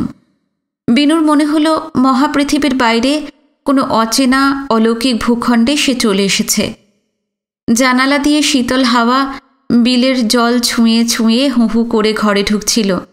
হঠাৎ সম্বিত ফিরে পাওয়া মানুষের মতন যুগল বলে ওঠে, ইস, আন্ধার হইয়া গেছে, বাতাস জব্বর টালকি লাগতেছে। শশব্যস্তে উঠে গিয়ে ঘরের জানালাগুলো বন্ধ করতে করতে স্বর উঁচুতে তুলে সে ডাকাডাকি করতে লাগলো, পাখি, পাখি। কি কও? ছোটবাবু আন্ধারে বইসা আছে, তোর হুশ নাই? অহনি বাতি আঙ্গাইয়া গনসারার হাতে পাঠাইয়া দে। একটু পরে বছর 5-এর একটা ছেলে জ্বলন্ত হ্যারিকেন ঘরের মাঝখানে নামিয়ে রেখে দিয়ে চলে গেল। মুহূর্তে ঘরটা আলোয় ভরে যায়। এই বুঝি গণেশ? আমার বড় পোলা, ছোটটার নাম কার্তিক। হ্যাঁ, পাকের ঘরে তার মায়ের কাছে রইছে। ছেলেদের কি ব্যবস্থা করেছো যুগল? কোন ব্যবস্থার কথা কন ছোটবাবু? একটু আগে লেখাপড়ার কথা বলছিলে না? ছেলেদের স্কুলে ভর্তি করেছো? হঠাৎ আলো নিবে গেলে যেমন হয়, মুখটা তেমনই কালো হয়ে গেল যুগলের। চুপচাপ কিছুক্ষণ বসে থাকে সে, মুহ্যমান বিমর্ষ। তারপর বলে, না ছোটবাবু, স্কুল আছে হেই আগরপাড়ায়, ভর্তি করুম কেমনে? 2-2.5 মাইল হাইটটা পোলা দুইটারে লইয়া কেটা হেই হানে যাইব? কেটাই বা ফিরাইয়া আইনব? পাখির তো সংসারের কাম থাহে। হ্যাঁ, বাড়ি সাইরা বাইর হইতে পারবো না, আমারও সময় নাই। ভোরে উঠা মাছ মাইরা পাইকারগো কাছে দৌড়াইতে হয়। পোলাগনিয়া স্কুলে যাবো কেমনে? এই এক গভীর সমস্যা। আগে তো অন্য চিন্তা, তারপর ছেলেদের পড়াশোনা। কি উত্তর দেবে বিপিনও ভেবে পেল না। যুগল থামেনি। অনেক দিন ভাবছি আমার মুকুন্দপুরে একখান স্কুল খোলন দরকার। খুদা কার্তিকগণ সার লেগ্গা নয়, এইখানের অন্য পোলা মাইয়া গো লেগ্গাও। তাগো বাপ মায়েরাও স্কুলের কথা কয়। আমিও খোঁজে আসি ছোটবাবু। কিসের খোঁজে? মাস্টরের। রাইসদা, তাজপুর, দেলভোগ, গিরিগুঞ্জ এই হগল জায়গা থিকা মেলা মাস্টার দেশ সাইরা চইলে আসছে। তাগো কেউরে ক্যাম্প কি শিয়ালদা স্টেশনে পাইয়া গেলে মুকুন্দপুরে লই আসুম, তেনারে দিয়া স্কুল বসানোর ইচ্ছা। হ্যাঁ ছাড়া, তাছাড়া কি? একজন ডাক্তার কি কবিরাজেরও দরকার। রোগ ব্যারাম হইলে রুগীরে মাসানো শুয়াইয়া কান্ধে তুইলা হে আগরপাড়ায় যাইতে হয়। কি যে কষ্ট! বিনু পলকহীন যুগলের দিকে তাকিয়ে থাকে, মুগ্ধ, অভিভূত। রাজদিয়ায় যে নিরক্ষর যুবকটি হেমনাথের বাড়িতে কামলা খাটত, পাট জাগ দিত, ধান বোনা এবং ধান কাটার তদারক করত, অথই জলধারায় নৌকো বাইতে বাইতে ভাটিয়ালি গাইত আর মনের সুখে মাছ মেরে বেড়াত, সেই মানুষ বিল এবং জঙ্গলে ঘেরা মুকুন্দপুরের এই বিজন ভূখণ্ডে একটি পরিপূর্ণ জনপদ গড়ার স্বপ্ন দেখছে। এখানে স্কুল বসাবে, চিকিৎসার ব্যবস্থা করবে, লেখাপড়া বা রোগ সারাবার জন্য দূরে কোথাও ছুটতে হবে না। বিনু কি বলতে যাচ্ছিল, হঠাৎ সামনের বিশাল খোলা চত্বরের ওধারের কোনো ঘর থেকে বয়স্ক মেয়ে মানুষের কাতর করুণ কান্নার ধ্বনি হেমন্তের অন্ধকার এবং কুয়াশা চিরে চিরে চারদিক ছড়িয়ে পড়তে থাকে। সচকিত বিনু জিজ্ঞেস করে, কে কাঁদছে যুগল? গৌরাঙ্গ বিশ্বাসের বউ। গৌরাঙ্গ বিশ্বাস? সে কে? আপনি কি চিনবেন? দেলভোগে ওনাগো বাড়ি আসিল। কাঁদছে কেন? পাকিস্তানে ওনাগো বর্ষের মাইয়ারে কাইরা লইয়া গেছে, হে দুঃখে কান্দে। যতদিন বাঁচব ততদিন কাইন্দাই যাইব। হঠাৎই বিনুর হরিদাস সাহার কথা মনে পড়ল। নয়া চিকন্দি গ্রামে ছিল তাদের বাড়ি। ওদের প্রথম দেখে তারপাশার স্টিমার ঘাটে। সেখানে হরিদাস সাহার স্ত্রীও এরকম মুখে কাপড় গুঁজে অঝরে কেঁদে যাচ্ছিল। সে কি বুক ফাটা আর্ত কান্নার আওয়াজ। কারণটাও জেনেছিল বিনু। ওদের যুবতী মেয়েকেও হানাদারেরা তুলে নিয়ে গেছে। যুগল বলছিল, আমাগো এই মুকুন্দপুরে আরও কয় ঘর আছে, পাকিস্তানে হেরাও মাইয়া খুয়াইয়া আসছে। হেরা কান্দে না ছোটবাবু, শোকে একেবারে পাথর হইয়া গেছে। বুকের ভেতর শ্বাসকষ্টের মতন একটা যাতনা অনুভব করছিল বিনু। যুগল থামেনি। এইখানে 5-7 জন যুবতী মাইয়া মা বাপের লগে আসছে। পাকিস্তানে তাগো ইজ্জত নাশ হইয়া গেছে। প্রথম ঘর থেকে বাইর হইতো না। আমরাই বুঝাইয়া সুজাইয়া বাইরে টাইনা আনছি। কইছি, বইনেরা যা হইছে তার লাগা আমাগো তো কোনো দোষ নাই। উই হগল লইয়া আর মাথা ঘামাইও না।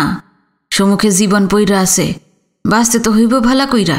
হগলের লগে মিলো মিশো, আনন্দ করো, দেখবা বেবাক ঠিক হইয়া যাইব। বিদ্যুৎ চমকের মতন ঝিনুকের মুখটা চোখের সামনে ভেসে ওঠে। অসীম উদারতায় মুকুন্দপুরের লাঞ্ছিত মেয়েগুলোকে যুগলেরা কাছে টেনে নিয়েছে। হেমনলিনীরা কি যুগলদের মতন মহানুভব হতে পারতেন না? তাহলে ঝিনুককে নিয়ে তার কি কোনো সমস্যা থাকত? হঠাৎ খেয়াল হলো, কয়েকদিনের মধ্যে তীর্থ সেরে অবনীমোহন কলকাতায় ফিরবেন। ঝিনুককে দেখলে তিনি কি বলবেন? তার কি প্রতিক্রিয়া হবে? নতুন করে ভাবতে গিয়ে বুকের ভিতরটা কেঁপে ওঠে বিনুর। তো আপনাদের কেমন লাগলো আজকের পর্ব জানাতে কিন্তু ভুলবেন না। কমেন্ট করবেন। আমি আপনাদের সব কমেন্টের যথাযথ উত্তর দেওয়ার চেষ্টা করব। যারা নতুন এসেছেন, আজকের পর্ব যদি আপনাদের ভালো লেগে থাকে অবশ্যই চ্যানেলটি সাবস্ক্রাইব করে রাখবেন। আজ এই পর্যন্তই। খুব শিগগিরই নিয়ে আসছি নতুন একটি পর্ব। নমস্কার, সবাই খুব ভালো থাকবেন, সুস্থ থাকবেন।